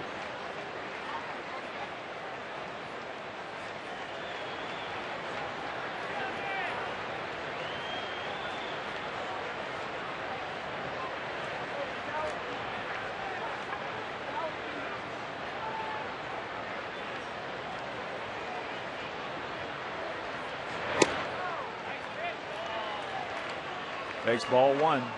Cano was grounded into 13 double plays this year. It's a combination of hitting the ball awfully hard and adding over 400 times.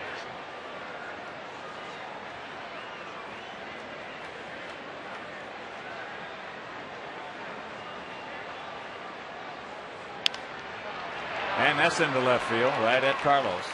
So 2 down.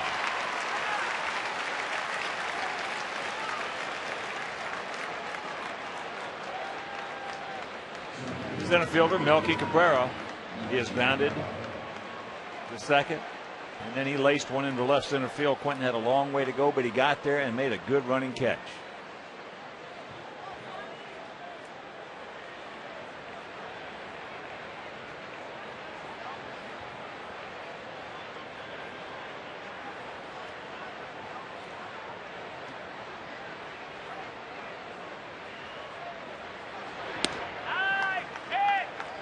Take strike one. We're 24 years old. Last year, Yankees mentioned that they were looking to or listening to offers for Cabrera.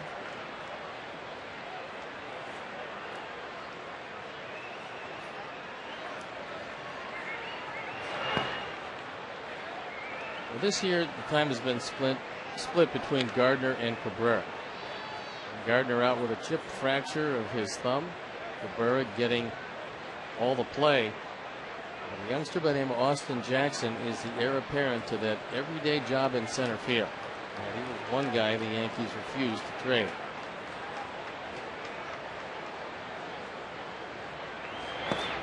And that's low. 2 balls and a strike.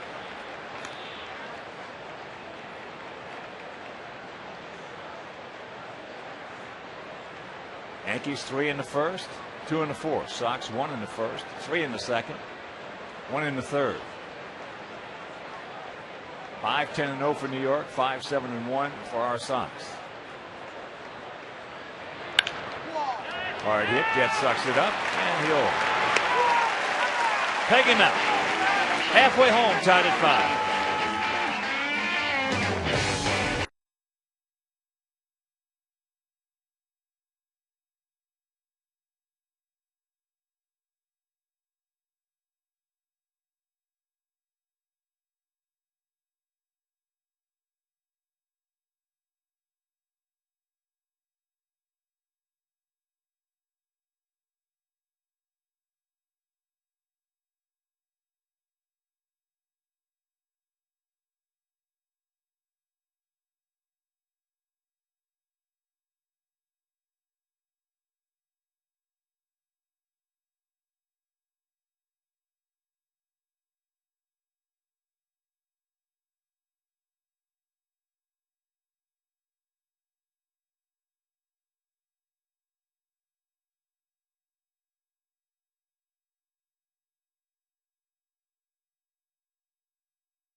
Even something better, as the Cy Young Award is exclusive to pitchers should a league's MVP award be limited to position players. A yes, B no. Just text A or B to 97999 and watch for the results later in the game.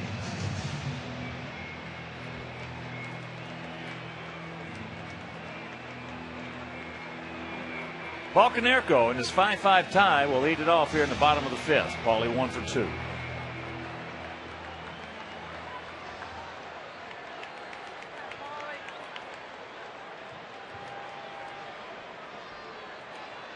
Well, that question.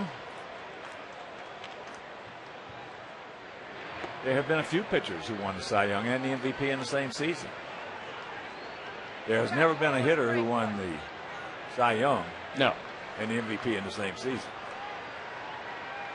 I'd go along with giving the pitchers the Cy Young and the everyday players the MVP. Well, I would say this. in certain instances, I think it's warranted that the pitcher is up for the MVP as well. And if he has that kind of overpowering season, like Denny McClain had in 1968, Tigers won the World Series that year. Won 31 games, Cy Young MVP.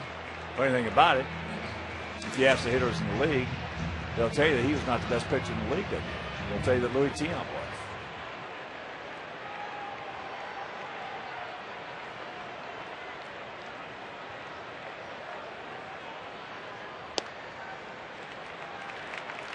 Three and one to count to Paulie. Don't help him out. Robertson has a decent fastball, but it's pretty straight. So if he puts it in the wrong spot, he's not going to fool you by overpowering you.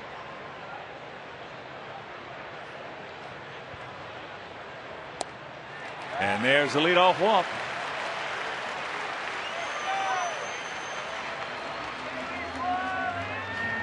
And that'll bring up AJ, who has an RBI double. He's 1 for 2. Of course, in 1978, Ron Guidry 25-3. went 28-3 counting the postseason. Yeah, 25-3 in a regular season. That's of course the year. You know, Jim Rice wound up winning the MVP that year, and either way that the voters had voted, they were right either way. That's how great the seasons both had.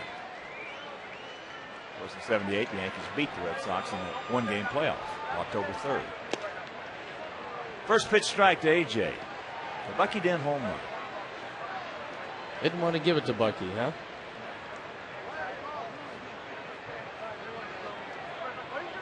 Hit it off Mike Torres.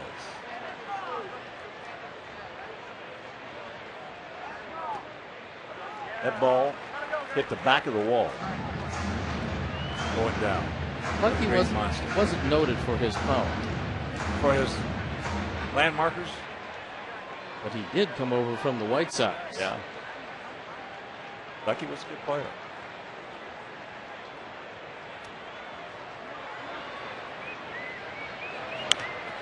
Big hack for the most part. Just jammed himself right there. You know, and count 1 and 2. Bucky was a shortstop, obviously, but what he reminds me of on our team now is a Chris Getz type player.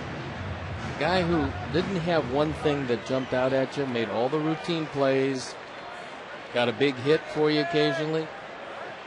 Wasn't going to hit 315. It's a good comparison. Just a good, solid player. Good comparison. And look at this. Yes! Just inside the line. But Paulie's going to have to hold up at second. So the first 2 men aboard.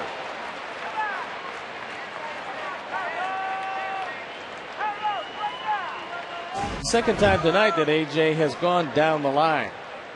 That fastball, again, dead straight. It's not moving away from AJ at all, and he just takes it where nobody can get it, unfortunately.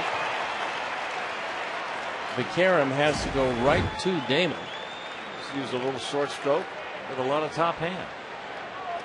They play Rodriguez well off the line a lot. Well, you got good speed out there in left field.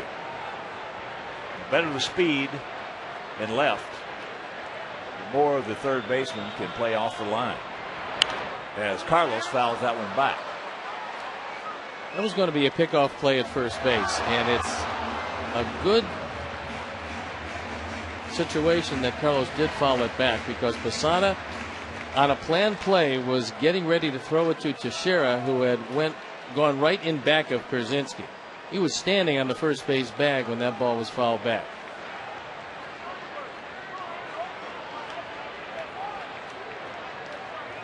Breaking ball high. Arcatse on deck. Carlos has walked and homered, a long homer, his 10th of the season. That was leading off the third inning.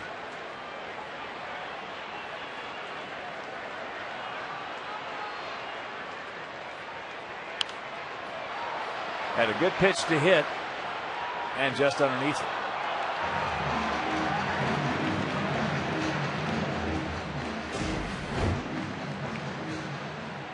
That fastball is right down the middle. maybe a couple of weeks from now, that ball's out of the ballpark. But well, a couple of weeks from now, it'll definitely be hit hard. Yeah.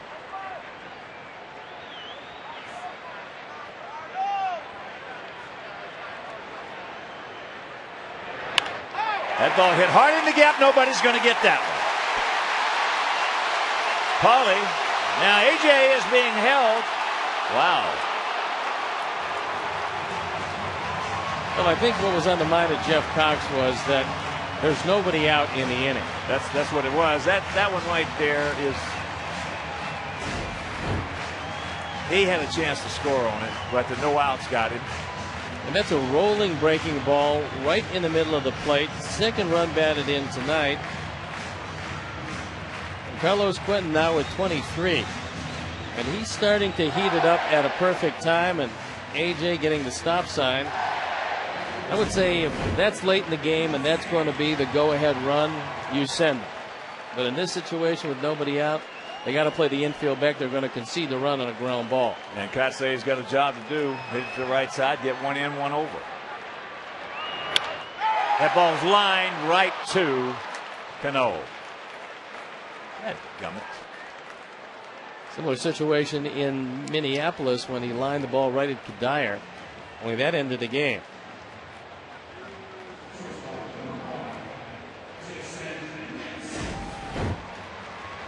I'd say hits this ball hard, but unfortunately, was standing right there. Now Girardi still doesn't want to bring the infield in. He's still trying to stay out of the big inning.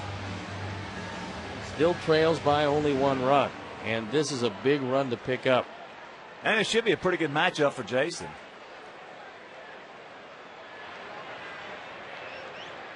Robertson, for the most part, hard. As straight as a string fastball.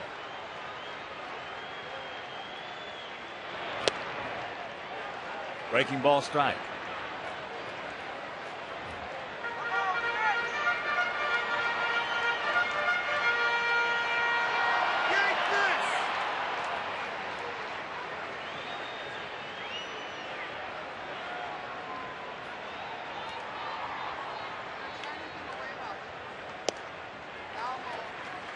And just off the corner. Count evens at 1.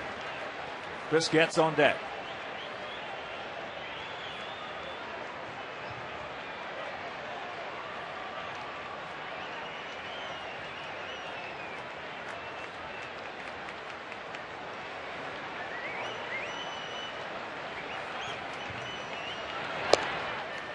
Now the count 2-1.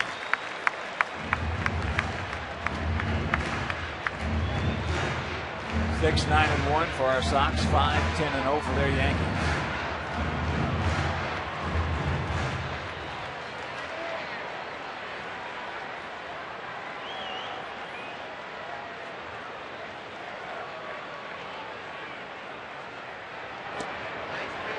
And the count 3-1. The catbird seat.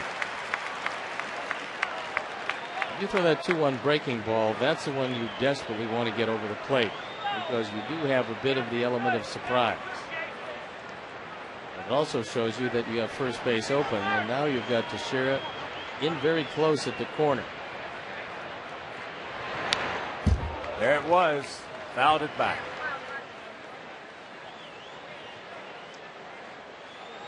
Well, Jason got the 3-1 fastball. Now Posada comes out because I don't think he liked the location of that one. Robertson very lucky to get away with it. Well, a lot of times in this situation, when a catcher goes out there and talks to the pitcher, when you got first base open in a full count, that's gamesmanship. He just goes out there just to try to get that hitter thinking. That happens a lot of times. I think he's trying to get Jason to think he's going to get a breaking ball here. That's why he goes out there. Just his gamesmanship. Sometimes they tell him something, a lot of times they don't. And he got him.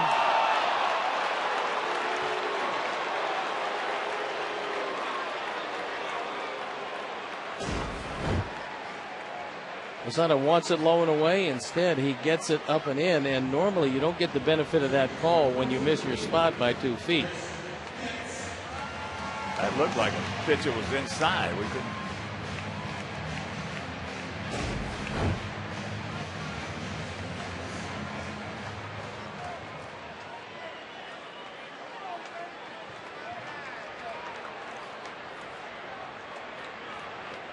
So it's up to Getz, who takes the strike.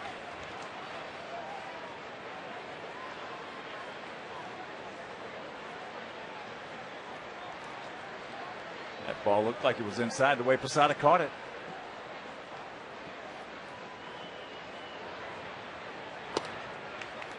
And that's high, 1-1.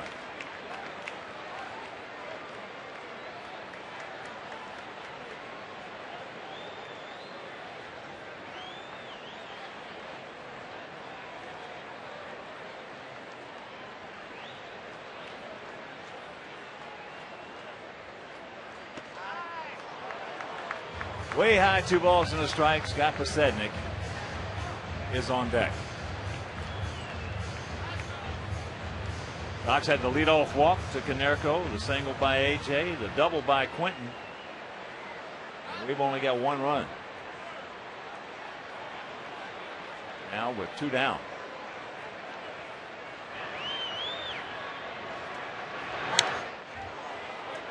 Tried to be short and quick, 2-2. Damon is very shallow in left field. Robertson stays away, and they're figuring that Chris Getz is just going to flip it that way. Regular depth in center and right, and the infield absolutely straight away. Well, with Damon's speed, with Johnny, he could come even more, couple steps close. Down ball right side, so second, third, nobody out. We can't do anything with them, but we do come up with 1. 6-5 Sox.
Sox lead it 6-5. Had a golden opportunity last inning to break this game wide open. Eric Hinske will lead it off. He tied it up at 5 when he homered. A 2-run shot in the 4th inning. He has 7 hits in the Yankee uniform. 5 of them have left the park. Apparently, he's not looking to drive the ball the other way. Some guys, man's got to know his limitations.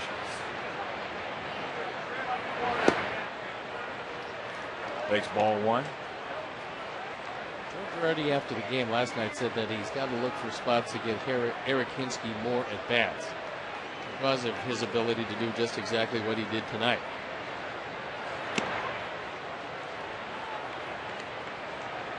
And the count 2-0. Pena a little surprised by that one. He's not missing by much. That was a pretty good pitch. Throw a couple pitches last inning were pretty good pitch too.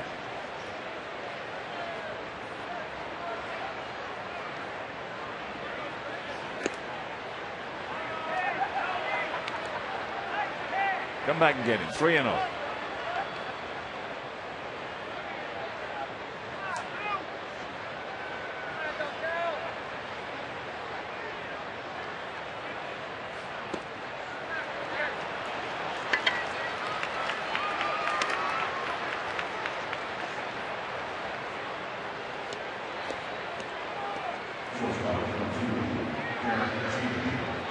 So the leadoff walk. Derek Jeter has hit the ball to the right side 3 straight times. Got 1 for 3 to show for it. Largely because of the defensive skill of Paul Konerko, who absolutely robbed him of a base hit in the second inning. Outfield around to the right. Beckham in on the grass at third. There's that pitch up and in. And here comes Ozzie. Octavio Dotel loosening up in the bullpen.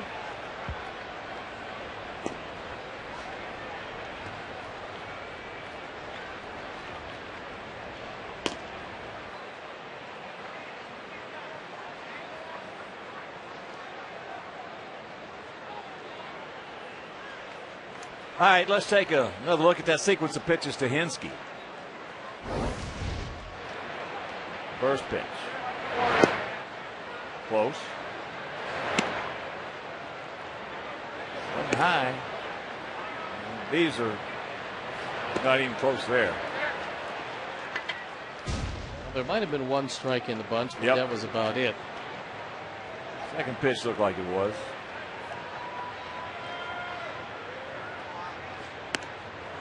And the count 2-0. Well, he's trying to overthrow the ball now, and Jeter went up there after the walk like most real smart hitters will do.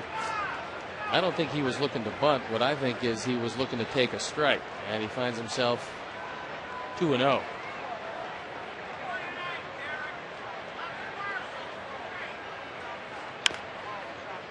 Out and around that one. Well, we don't know Pena that much since coming over here. There's some guys that if he throws a strike that the umpire misses, sometimes it upsets him. Alfredo Aceves. I'm not saying that's the case with Pena, but as I said, we don't know him that well yet. Aceves has been terrific out of the bullpen this year.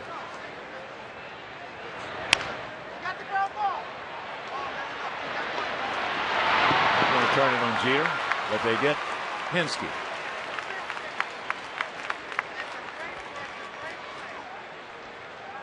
Here's the situations where Derek Jeter tries to steal bases. This is a slowly hit ball off the end of the bat. Jason does a nice job. You get 1. You're not going to get 2 here, but at least Chris got the throw off. Now you have to really keep your eye very closely on Jeter with Johnny Damon up. Talked to Damon before the game, and he says he feels most comfortable at 212, which is exactly where he is right now, weight-wise. Said he got up to 218, and he said his whole game was different. And I said, you mean to tell me that at 6'2", 6 pounds made that much of a difference to you? And he said, absolutely. He said, I'm much quicker now. I'm even quicker with the bat.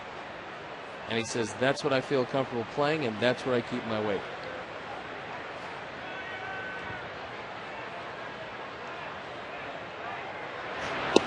Johnny's a bigger man than most people think.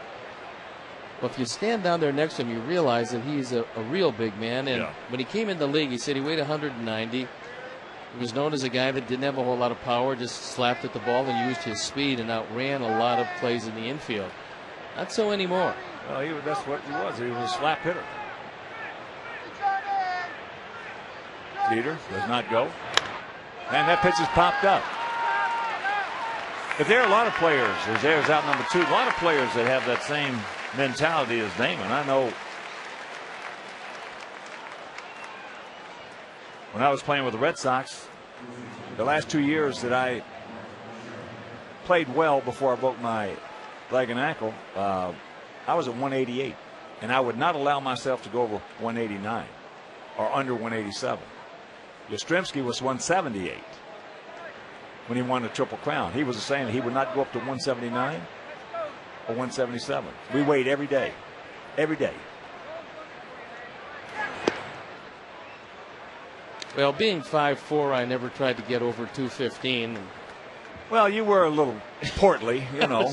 I was throwing uphill a lot. That's what was so difficult. It's hard to get on top of it when you're throwing uphill. Really hard. There's a strike to Teixeira, who is an RBI double. A strikeout and a pop up to center. Mark came out of Georgia Tech. They put out some outstanding plays. You gotta believe it. There he goes. That is number 19 in 23 attempts for Jeter. Well, you knew he was going somewhere in that sequence because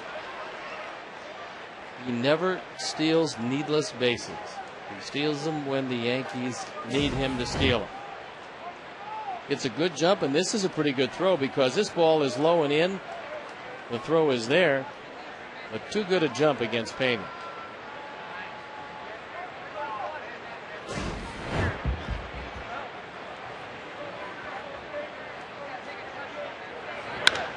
And there's a chopper two-hopper.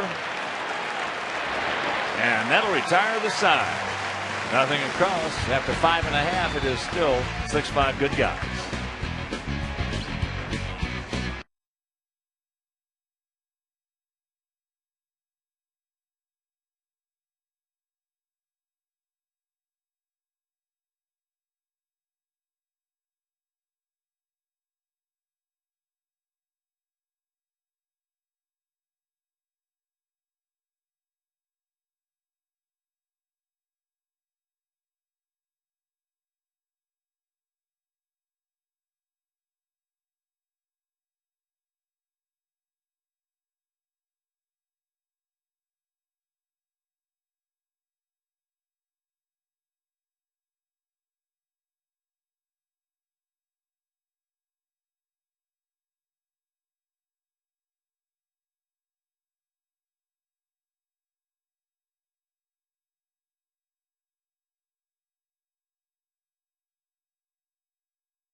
Focus is on Gavin Floyd. Last night's starter proved to be the stopper the Sox needed after their 1-6 road trip. Gavin pitched 7 2/3 innings, allowing 1 run, had 10 strikeouts. Over his last 13 starts, Gavin is 6-2 with a sparkling 2.33 ERA, and it looks like he's doing the same thing that he did last year. Coming down the stretch, he was just awesome, picking up 17 victories.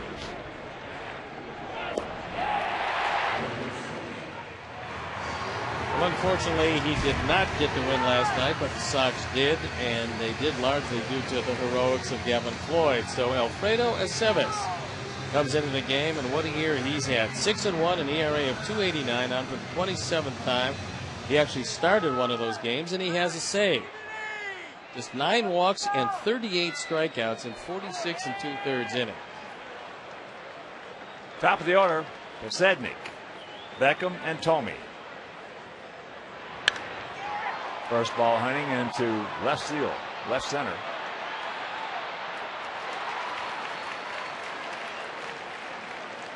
Follow your team on your iPhone and iPod Touch with MLB.com at Bat 2009, featuring play-by-play, video highlights, and live audio broadcasts. Visit WhiteSox.com on your iPhone or iPod Touch to purchase.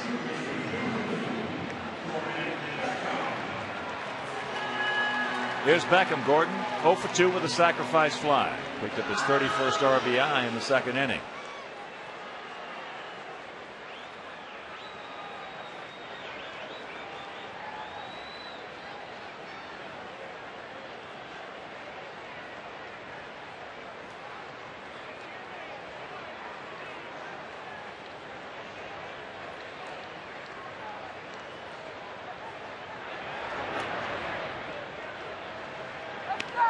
Takes that breaking ball nicely.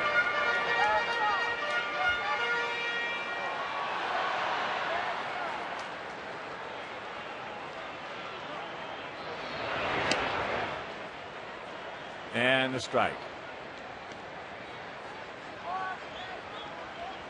Good looking hairdo.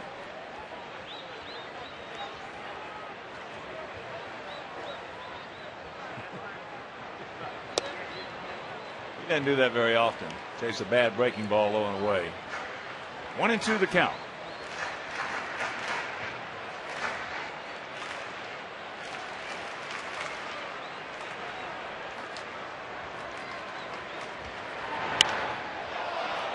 High into left field.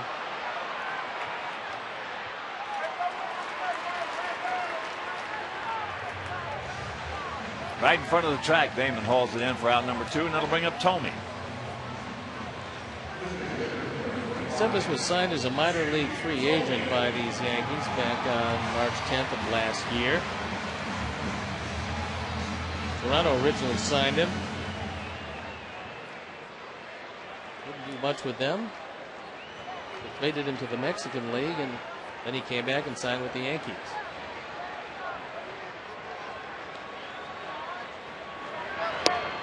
Tomey checks it up. He did not go. Big Jim 2 for 3 with 2 RBIs and a run scored.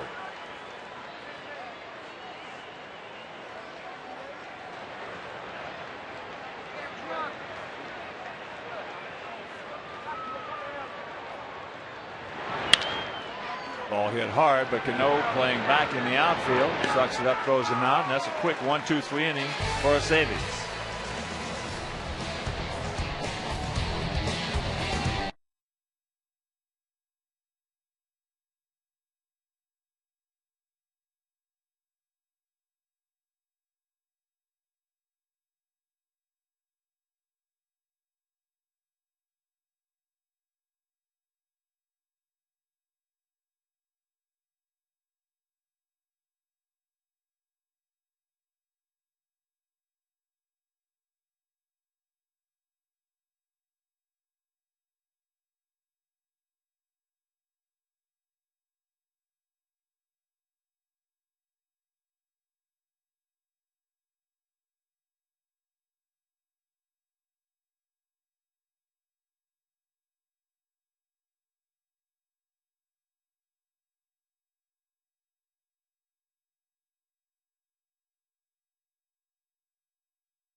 Talked about it earlier.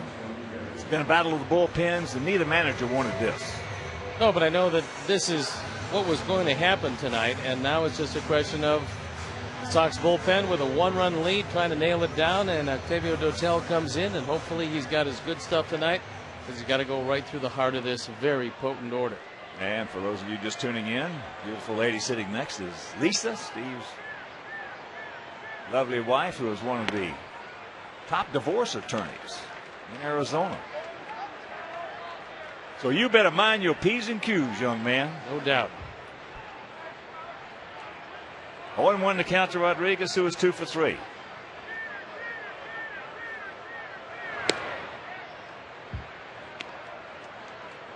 Hotel 1-3, ERA 3.05, on for the 43rd time.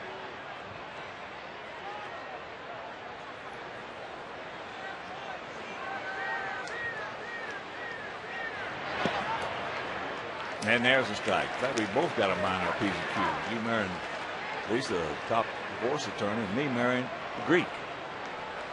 Keeps you on your toes? At least. There's not a lot of people with 400 people in their family. That is Shank's right side. 482 to be exact. You've been to a number of family weddings, and everyone you tell me about, there's 400 people there. So I figure they're all related. They're all in your family.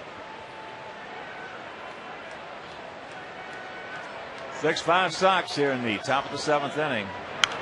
And another souvenir right side.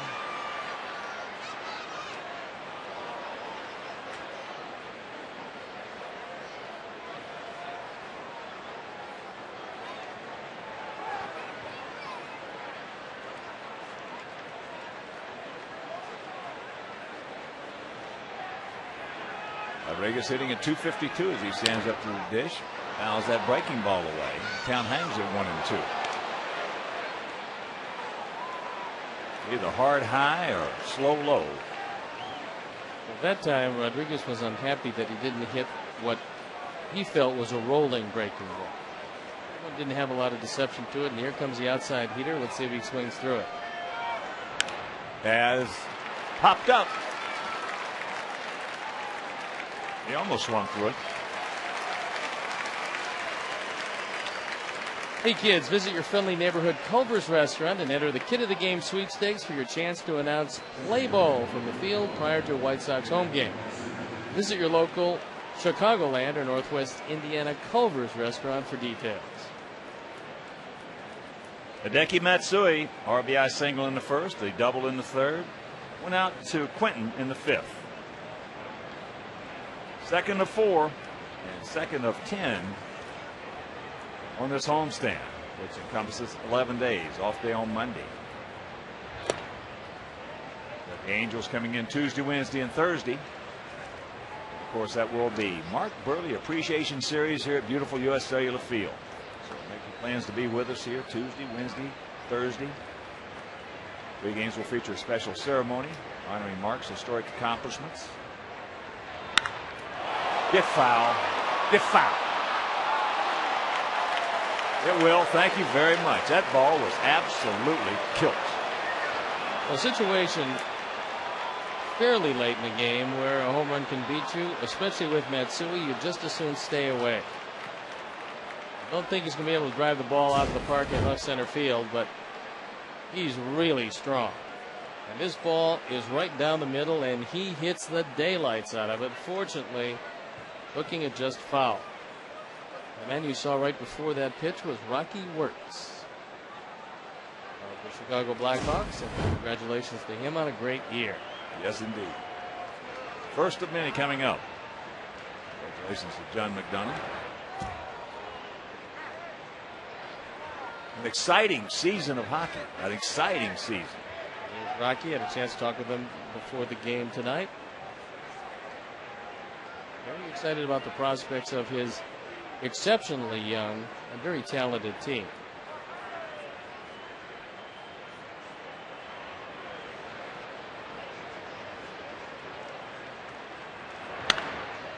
And that's hit foul hard.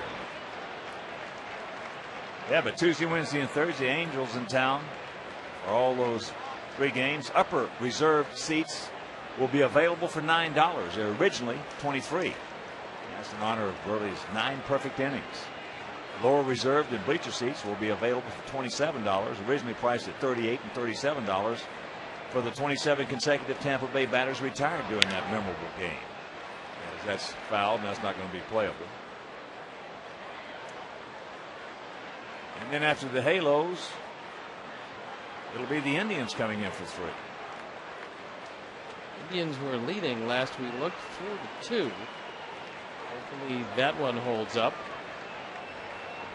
Then there'll be some ground to be gained, assuming, of course, our bullpen can hold these Yankees at bay.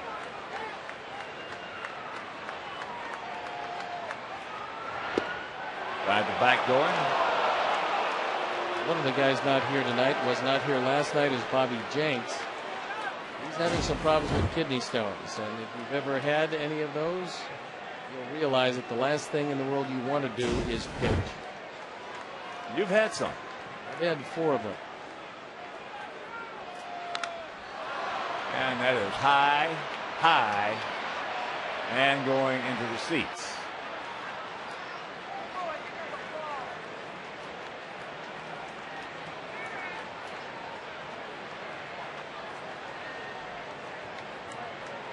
Just tuning in, Yankees 3 in the top of the first. Sox 1 in the bottom of the first. Sox took the lead with 3 in the second. They took a bigger lead with 1 in the third. Then a 2-run homer by Hensky tied it in the fourth. And the Sox coming up with 1 in the fifth.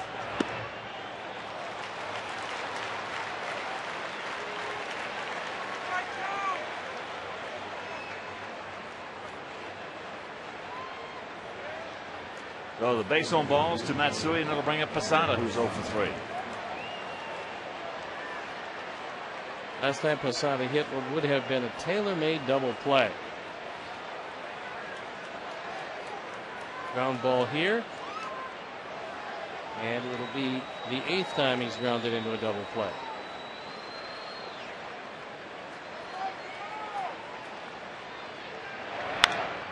Pops him up, made a good pitch, got him in.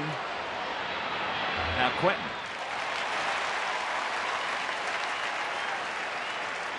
Good effort, because on the shift, Nix was playing up the middle, and Beckham had to run straight back. Would have been a very difficult play for him, but Carlos able to call him off and take control.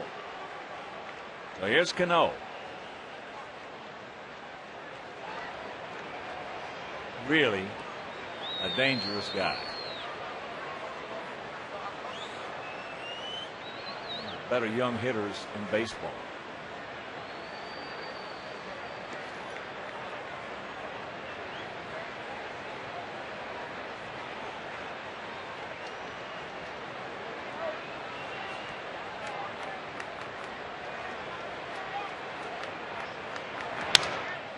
Line drive right to Beckham.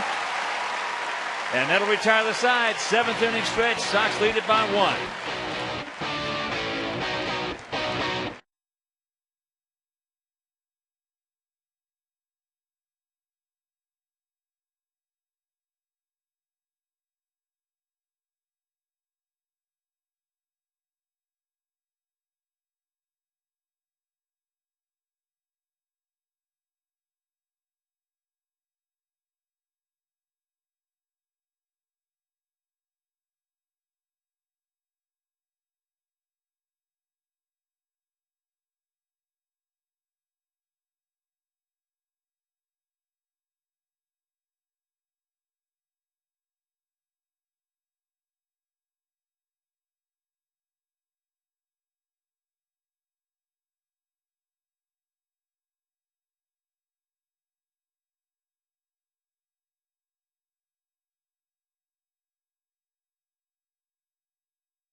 We headed to the bottom of the 7th inning. It'll be Konerko, Pierzynski, and Quinton to face Aceves.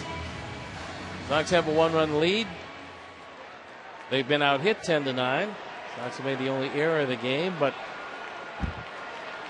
the bullpen has made that 1-run lead hold up to this point. So Pauly, 1 for 2. Single, a walk, a strikeout, and a run scored.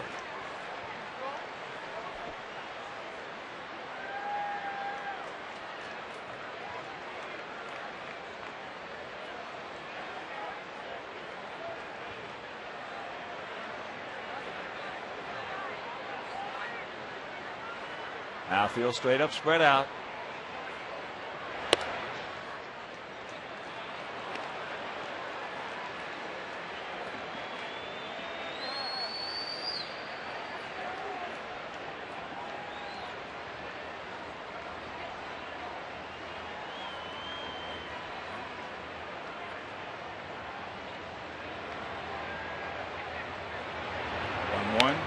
Oh, he had it. There it was.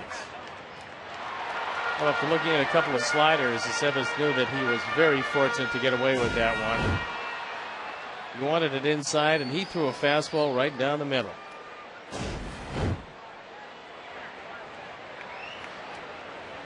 He's got a nice mound presence.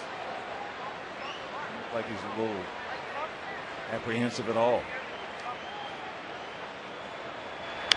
Breaking ball. Hadn't hung one yet. When you've pitched in Yucatan 4 years in a row and then Monterey for a couple of years, figure the big league meal money, pretty good. Last year 1-0, 2.40 ERA in just 6 games with the Yankees, and this year a banner year for him. Good take, 2-2.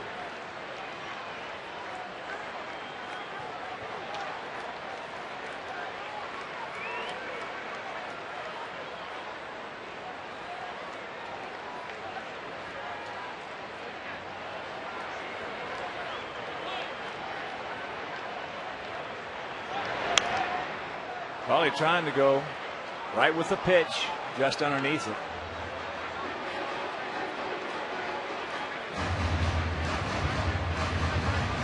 Pauly this year has been a model of consistency as far as driving in big runs. He's also contributed with the glove tonight because he saved 1 run early in the game that could prove to be a big difference. He has saved so many runs this year. If they put them all on his RBI title, he'd be certainly leading the league in that category. His defensive play has been as good as anybody. And there are 2 outstanding first basemen in this game. We got Teixeira on their side, and then coming out of Minnesota, Morneau is much better defensively than people. They always talk about his lumber. There's a shank.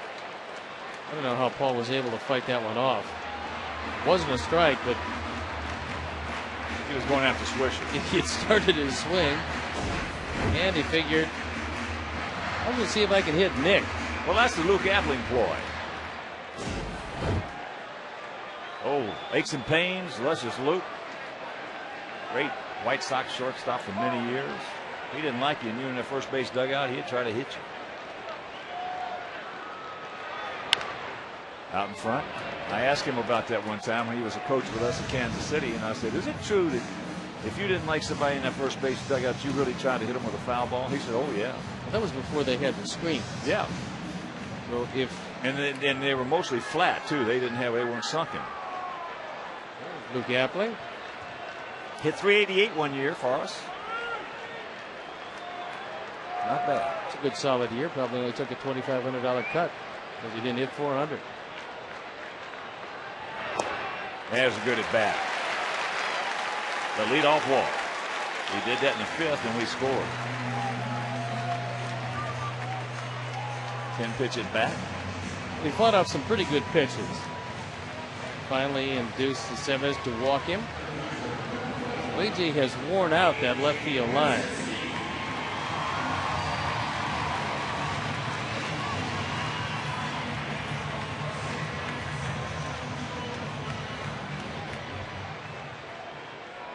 Brett Lillibridge activated. Dwayne Wise, last night's hero. Game-winning RBI. Base hit right back up the middle past Phil Coke. Actually hit his glove on the way out to center field. And there's a base hit. So the first 2 men aboard. And as Carlos Quentin comes up, we want to send out a big shout out and congratulations to Greg and Casey Hopwood on the birth of Walker Jameson Hopwood. Born July 22nd, 6 pounds 14 ounces. Greg and one of our favorite people around here.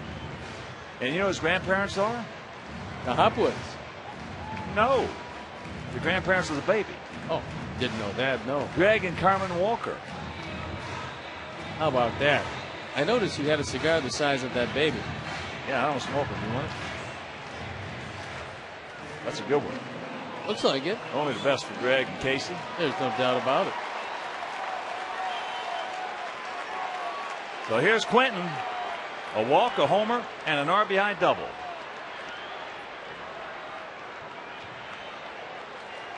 This man here, if he plays August and September, he's going to hit if he plays. If he does play those 2 months and stay away from injury, we're going to win this thing. Their ball hangs inside. At that time, understanding the situation, he didn't exactly rush to get that left elbow out of the way. That one just missed him.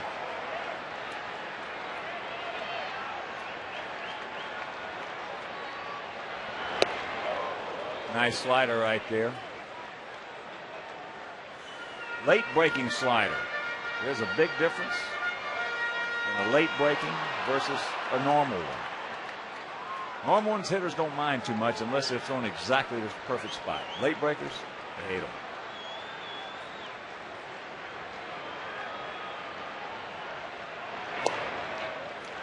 And that's low. Big pitch now, 2-1. Kotze on deck.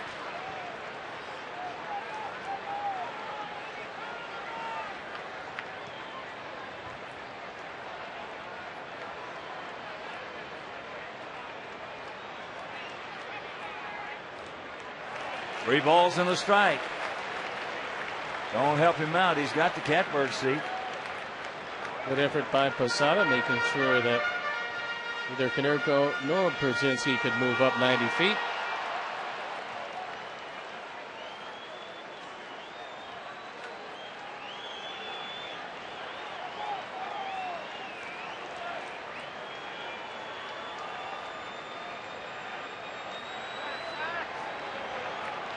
That ball hit off the end of the bat. Get back there.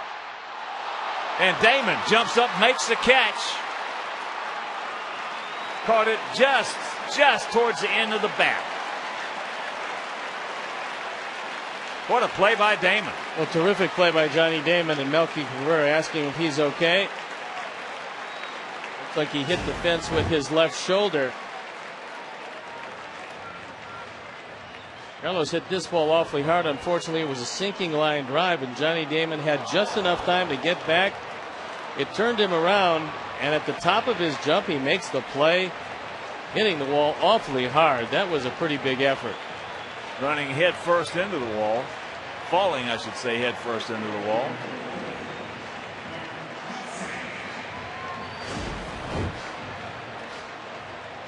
Carlos the other night in Minnesota hit 4 balls right on the money and absolutely went 0 for 4.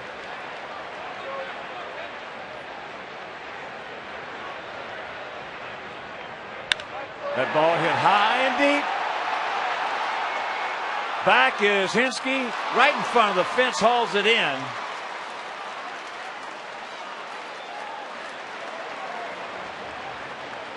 And that is out number 2. He just missed it.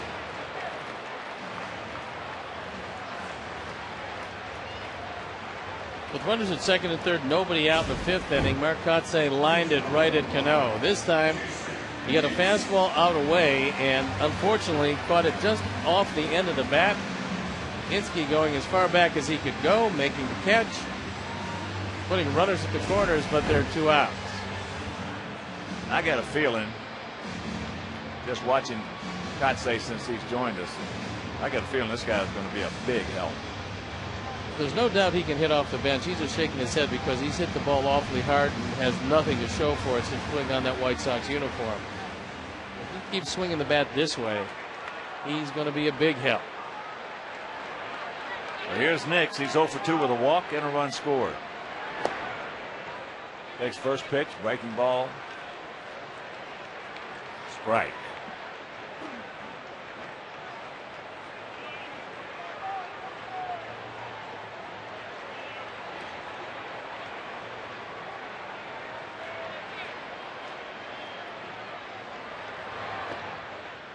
That curveball, that misses. He even accounted 1.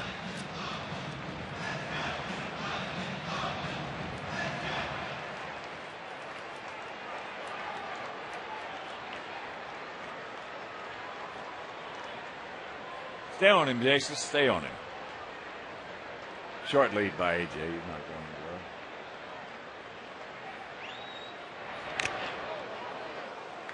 Pulled off that pitch. If you're going to pull off that slider away, it's almost impossible for you to do anything with it.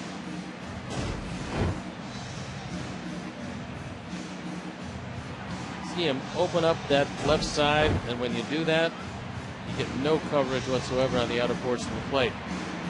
That ball wasn't on the corner, it was on the outer third.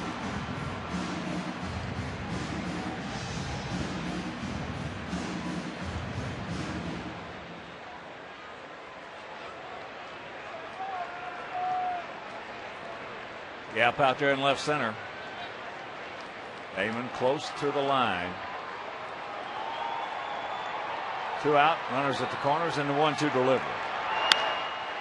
Another hard hit foul ball. He's been doing a lot of that tonight. Well, when you do that, when you hadn't been playing on a regular basis, as we talked about a couple innings ago, what happens is the one thing that you want to cover is middle in. You want to cover the fastball. When you cover the fastball, you're going to open up the left side. That's going to give you the middle out to the pitcher. And if he gets it out there, you're in trouble. Posada goes to the outside. Just has to reach for that. Unfortunately, fouls it in the seats. When I talked to Harold Baines about his hitting philosophy, and Harold was about as good as it got, he said that he looked middle out always. Because he thought he was quick enough to get the ball in. He wouldn't swing if it was on the inner portion until he had to. But he thought that the pitchers would stay away just enough for him to get a real good swing at one. But Harold stood way off the plate. Right. Oh, that's true. Way off and dove in.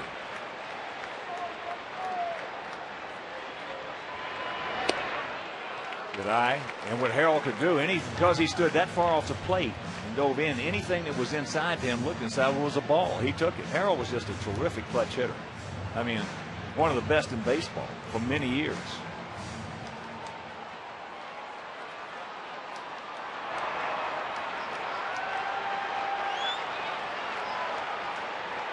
Two on, 2 out, the 2-2 pitch. And it's full. Just gets on deck. Now Teixeira looking over in the dugout to see if they want him to hold A.J. Pierzynski, and I don't think so. So he's going to stay behind him. I'll get a better angle on anything shot to the right side. Which is a slim chance of that happening. Not the way he's swinging. And this ball 4, that'll load him up.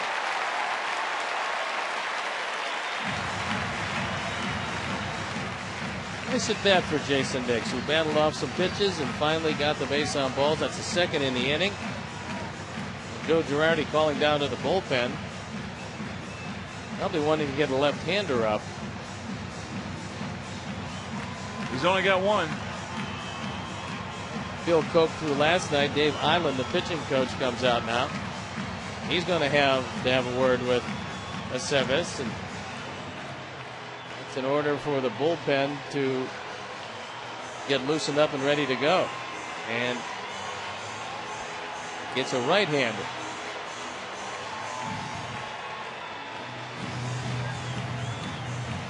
Yankees going to have a tough time staying in front of Boston with one left-hander in the bullpen.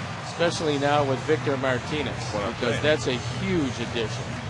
They're going to have a tough time staying in front of them with just one left-hander down there. Mark Melancon loosening up in the pen.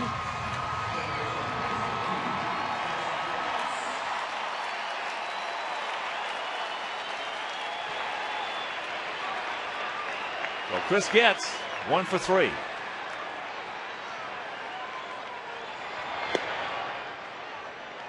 Wow. Whew.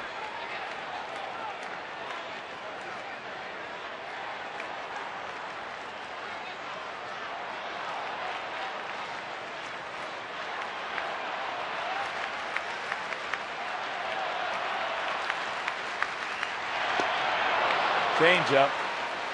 Way out in front. Probably the best pitch he's thrown to this point. It was 80 miles an hour. And Jay's having a word with Derek Jeter, telling him, don't sneak in behind me.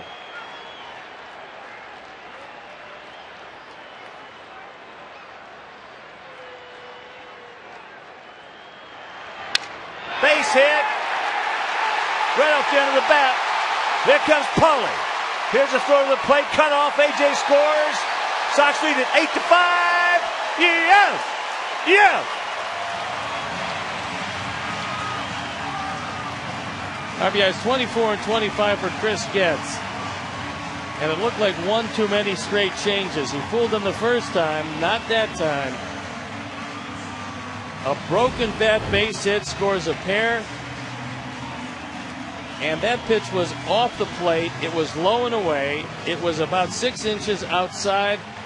And Chris Getz comes through with a big base hit.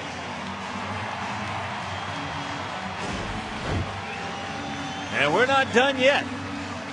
Here's Scotty Pides. He's 1 for 4.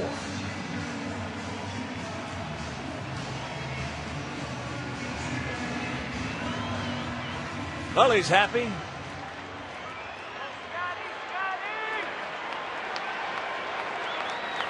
Couple of walks, couple of runs. Usually works that way, even though only one of the walks have scored so far, but it was the leadoff walk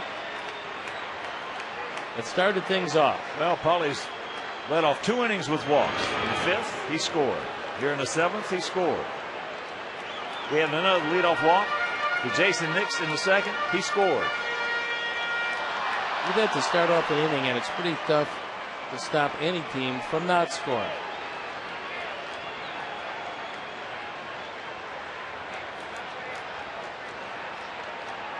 Come on, Pides, keep it going. There goes. Young man, here comes the throw to the plate. Safe! You can do it when you got Nix at third and Getz at first. It is 9-5. Attaboy, Ozzie. I'm real surprised he let Posada throw through because he does not have a strong arm. That ball was way up high, and Derek Jeter had absolutely no chance to get Nix at the plate. And that'll go as a steal of home.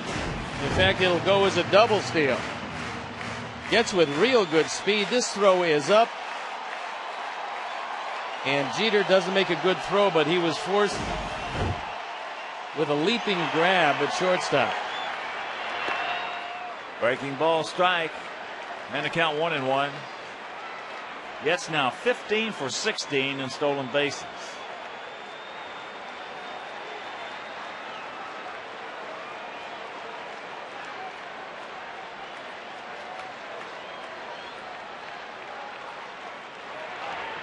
Now that terrific at bat by Nix.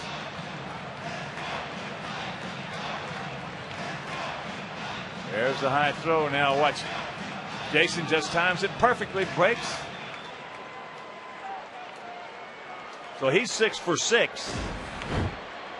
So 21 for 22 in stolen bases are Getz and Nix.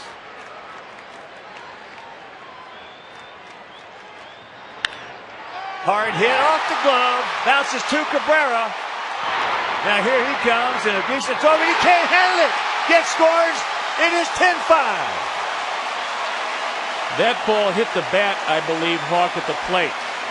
Good. I think he would have been able to handle it, except that it hit the bat and bounced away from Posada. That's going to be it for Aceves. And the Sox are running the Yankees out of the ballpark here in the 7th inning.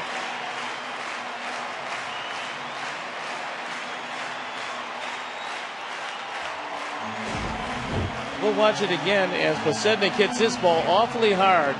No chance for Teixeira, who's a great first baseman. Cano makes the throw home. It did not hit the bat. It just bounces away from Posada.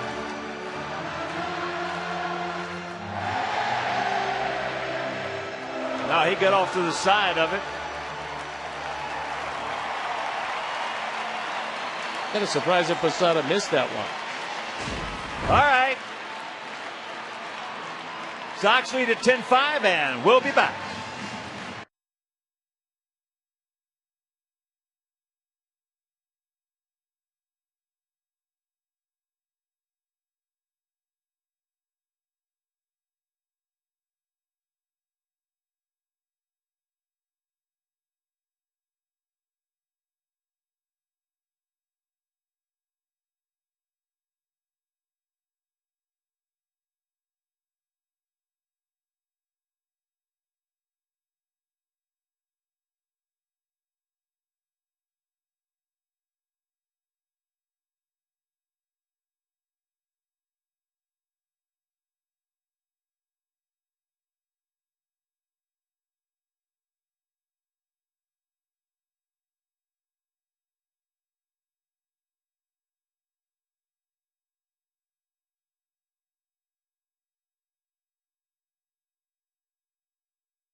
ERA 4.50 on for the 7th time.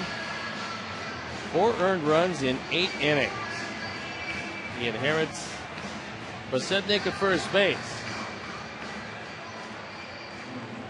4 runs already in here in the 7th inning.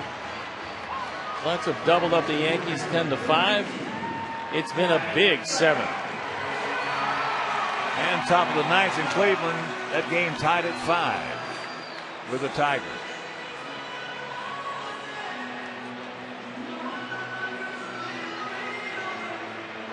So Gordon Beckham 0 for 3 with a sacrifice fly will be the hitter.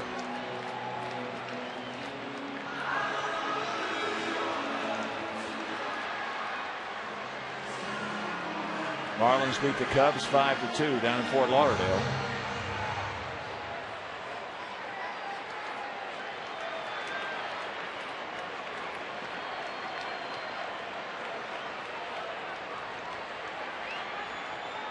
So Pod's a good lead.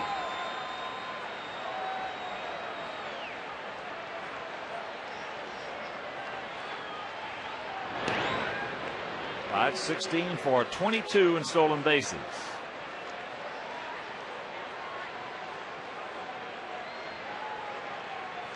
Boy, he scalded that ball down with the sheriff. Teixeira is a great first baseman, and he could just barely get a glove on it. That came with a lot of overspin and just kicked over his head. Almost like a great serve in tennis. Just ate him up.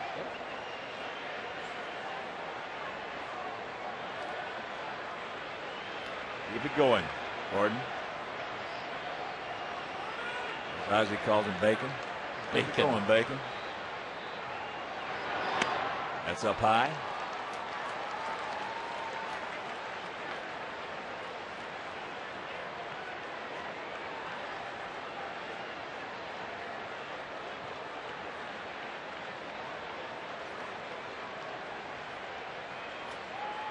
Outfield straight up, spread out. Damon still playing close to the line and left. Watch out. Nice pick right there by the Sheriff.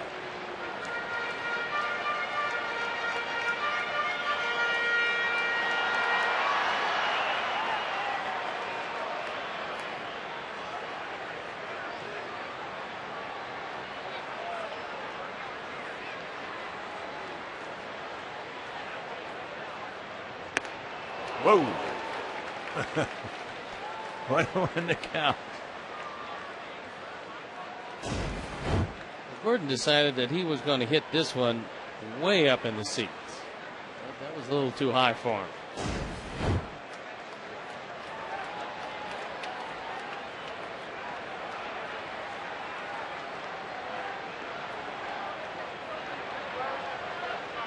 There he goes. Safe.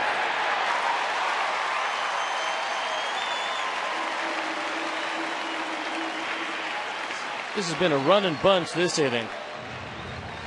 This is as aggressive an inning as we've seen the Sox play in a long time. Pods steals base number 16.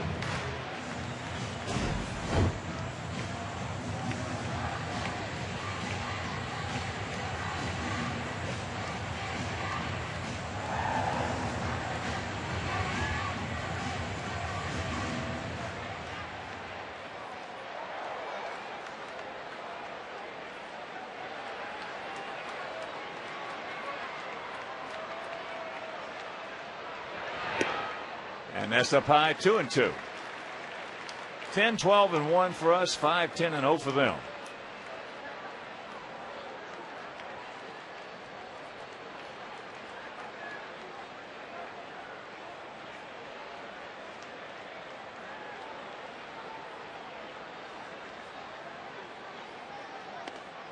Got him upstairs, but a big crooked number goes up on that board. And we'll go to the 8th, leading 10-5.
First pitch high to Melky Cabrera, leading off here in the top of the 8th inning. He is 0 for 3.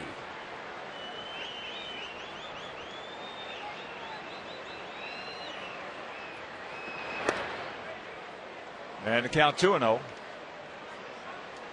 Wayne Wise takes over in right field.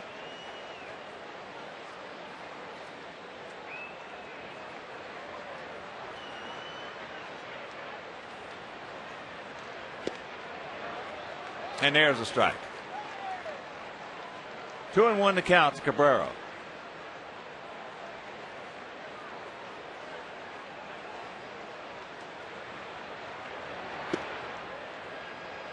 Come back and get him. Don't walk him.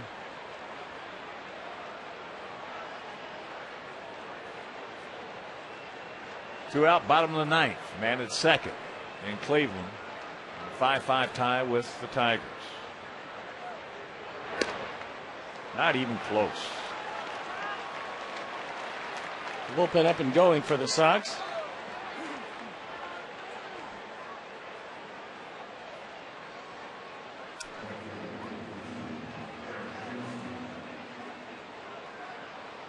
Well, here's Hinske 1 for 2, a 2-run homer, a strikeout, and a walk.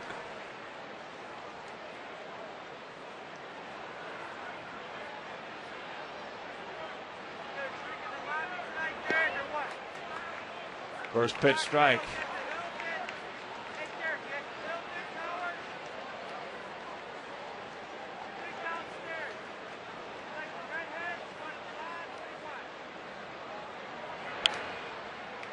And the count 0-2.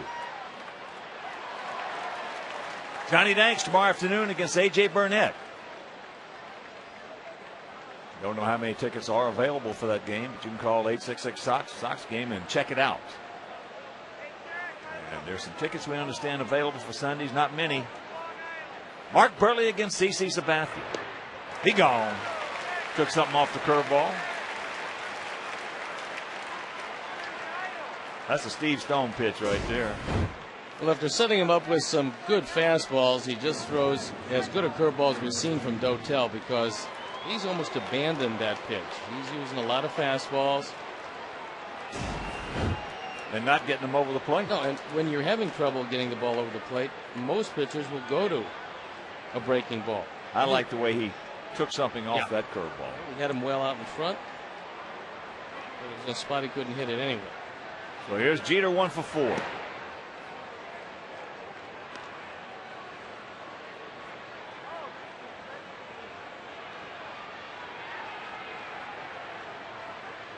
Outfield slightly to the right. Bit of a gap in left center. And the count 2-0.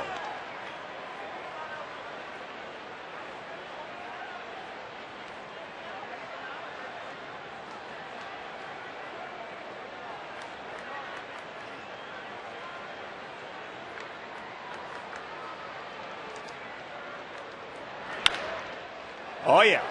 Oh, yeah. Rack him up. And that'll do it. Ball hit hard right to Nix. And we'll go to the bottom of the 8th, leading by 5.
Thousand fans will receive a Mark Burley commemorative baseball card presented by Apple Vacations. For tickets, call 866-SOX-GAME or visit whitesox.com.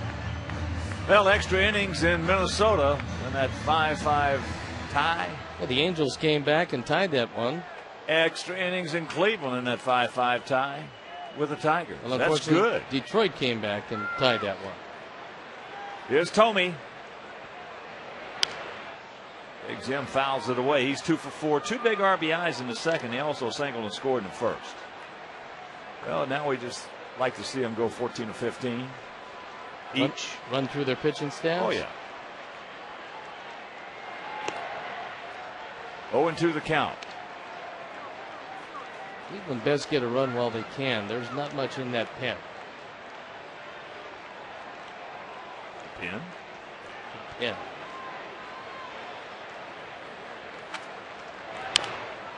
Chopper. Sheriff comes in, makes his own little short hop there, and that's out number 1.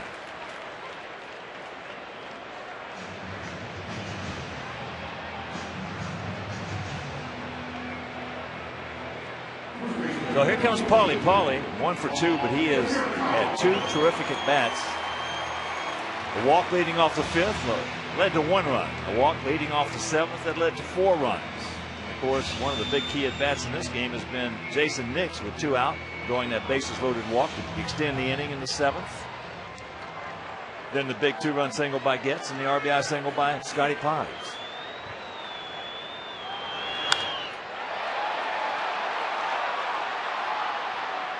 Cabrera right in front of Ted Lyons. And let's check out a U.S. Sailor text poll question and results. As the Cy Young Award is exclusive to pitchers, should the league MVP be limited to position players? Yes, 54%. A little closer than I thought it would be. Me too.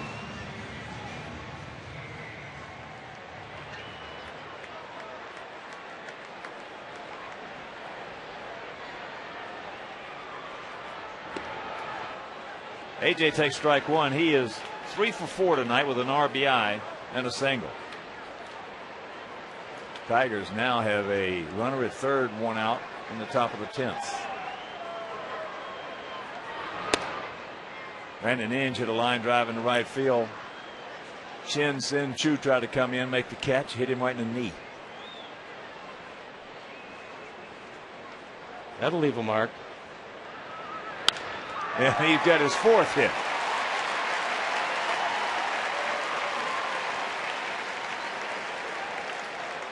Boy, it's a good thing that Layla texted in A.J. Przinsky as her pick to click before the game.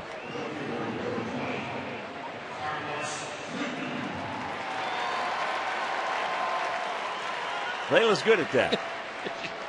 She's a front runner. Hey, you show me a front runner and I'll show you a winner. That's exactly right. Here's Carlos. 2 for 3, a homer, RBI double, and he was robbed of extra bases in an RBI on a beautiful catch by Johnny Damon. He took a header right into the fence when he caught it. He's got line break, getting ready, throwing in the pen.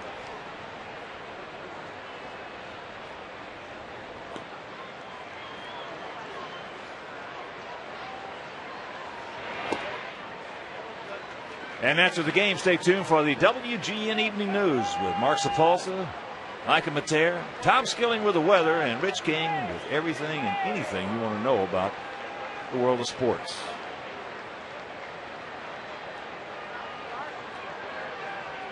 Short lead.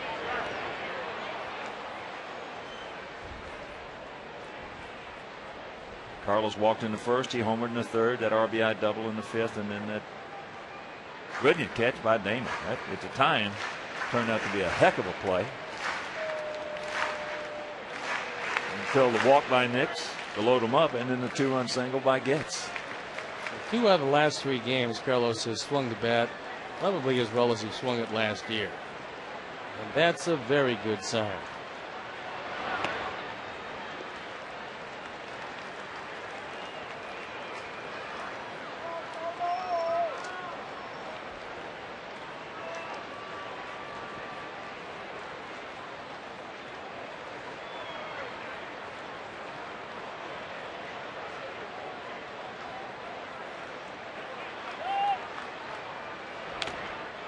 He got a good pitch to hit, had a beautiful swing just underneath it.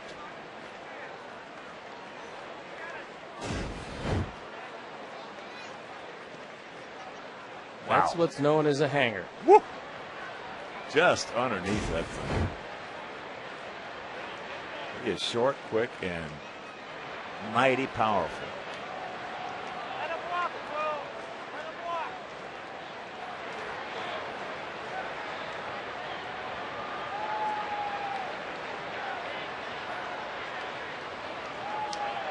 No clue why they're holding AJ on. To cut off that all-important 11th run.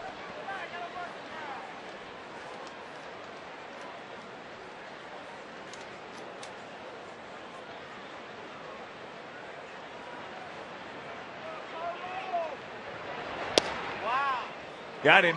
He knew it. And that'll do it. We'll go to the ninth. It is 10-5 good guys.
The first 20,000 fans will receive a poster featuring current and former Dominican White Sox players, presented by Apple Vacations and Dominican Republic Department of Tourism. For tickets, call 866-SOX-GAME or visit whitesox.com. Scott Linebrink comes into the game. It's been Carrasco for 4, Pena for 2, Dotel for 2, and Scott Linebrink on to try to wrap it up. So it's been a bullpen committee because Clayton Richard was traded to the San Diego Padres in a big deal for Jake Peavy. He was supposed to start tonight. Ozzie knew he'd have to use his bullpen, and they've acquitted themselves pretty well against a very tough Yankee lineup. Yes, they have. It was a battle of the bullpens all the way tonight as Johnny Damon against Line takes ball 1. Damon 1 for 3. Single and run scored in the first. He walked in the fourth.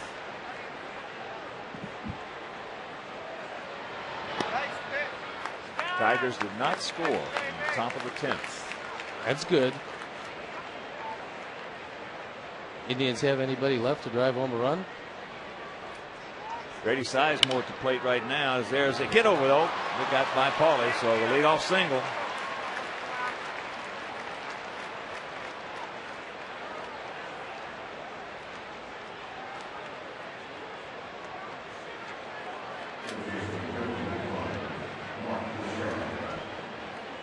He's about the only guy they got left with value. Well, I like Cabrera at shortstop. I like Drupal. I think he's a pretty good player. He doesn't have as much value as Sizemore. No. They want to build around Sizemore.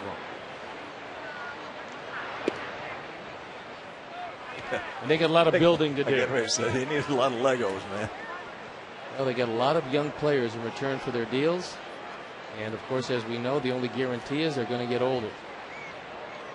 They're not holding Damon on that ball hit into right center field. Dwayne makes the call. And that's out number 1.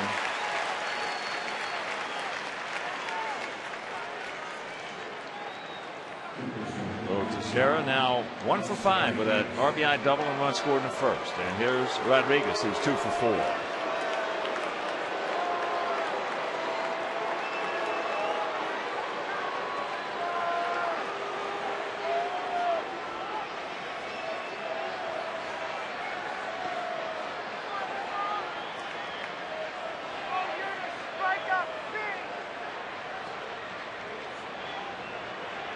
Takes ball 1.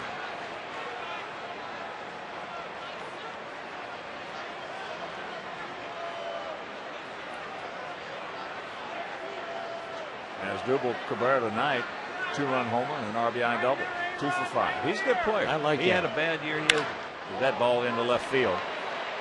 And over the head of Carlos, that ball was just scalded by Rodriguez. Nobody at second. Can they get him? Yes! Well, when you're 5 runs down and you're taking a gamble like that, that's not going to make Joe Girardi very happy. And fortunately, Carlos made a good solid throw, a scramble back to the bag, and the tag put right on the leg of Rodriguez. This looks like a 2-base hit all the way. Fastball right down the middle, and A-Rod crushes it. Carlos on the high carom with the throwing hand, gets it back in and hustles back to the bag and puts on the tag, and he's out actually by plenty. So here is Matsui. He's 2 for 3 with an RBI, a single and a double.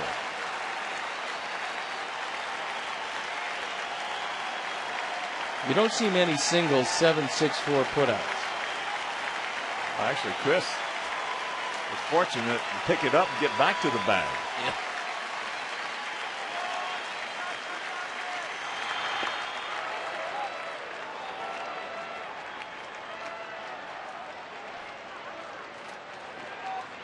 Everybody in the infield was thinking it was a double. They were conceding the double. Yeah. So the 38,228, most of them on their feet. And that's high and wide. 2 balls and a strike.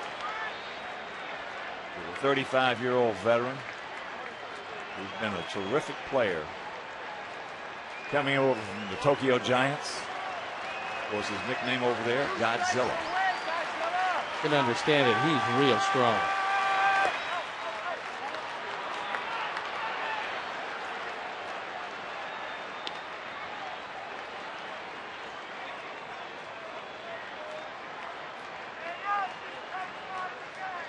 Three balls and a strike. Posada, the on-deck hitter.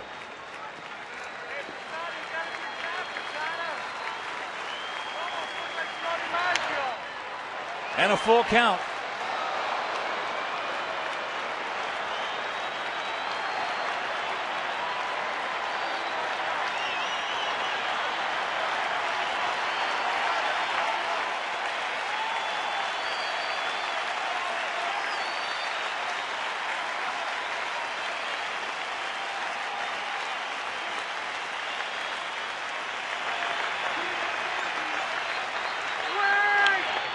And another souvenir.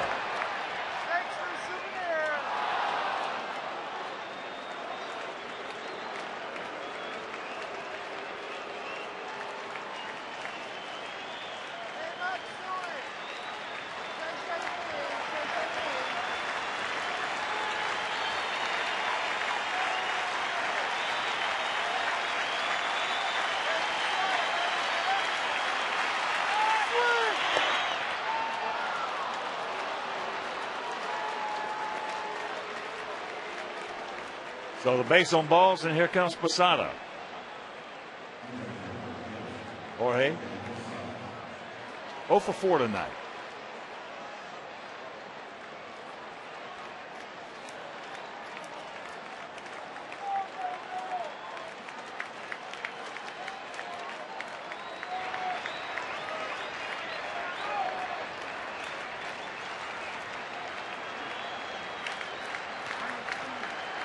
Gap out there in right center field. Posednik over towards Quentin and left. Takes ball one.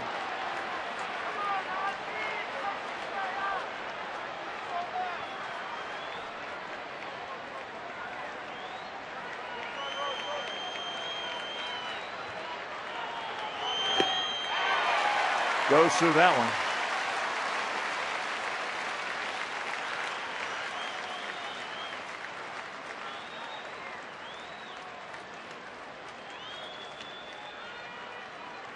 Dodgers shut out the Braves 5-0.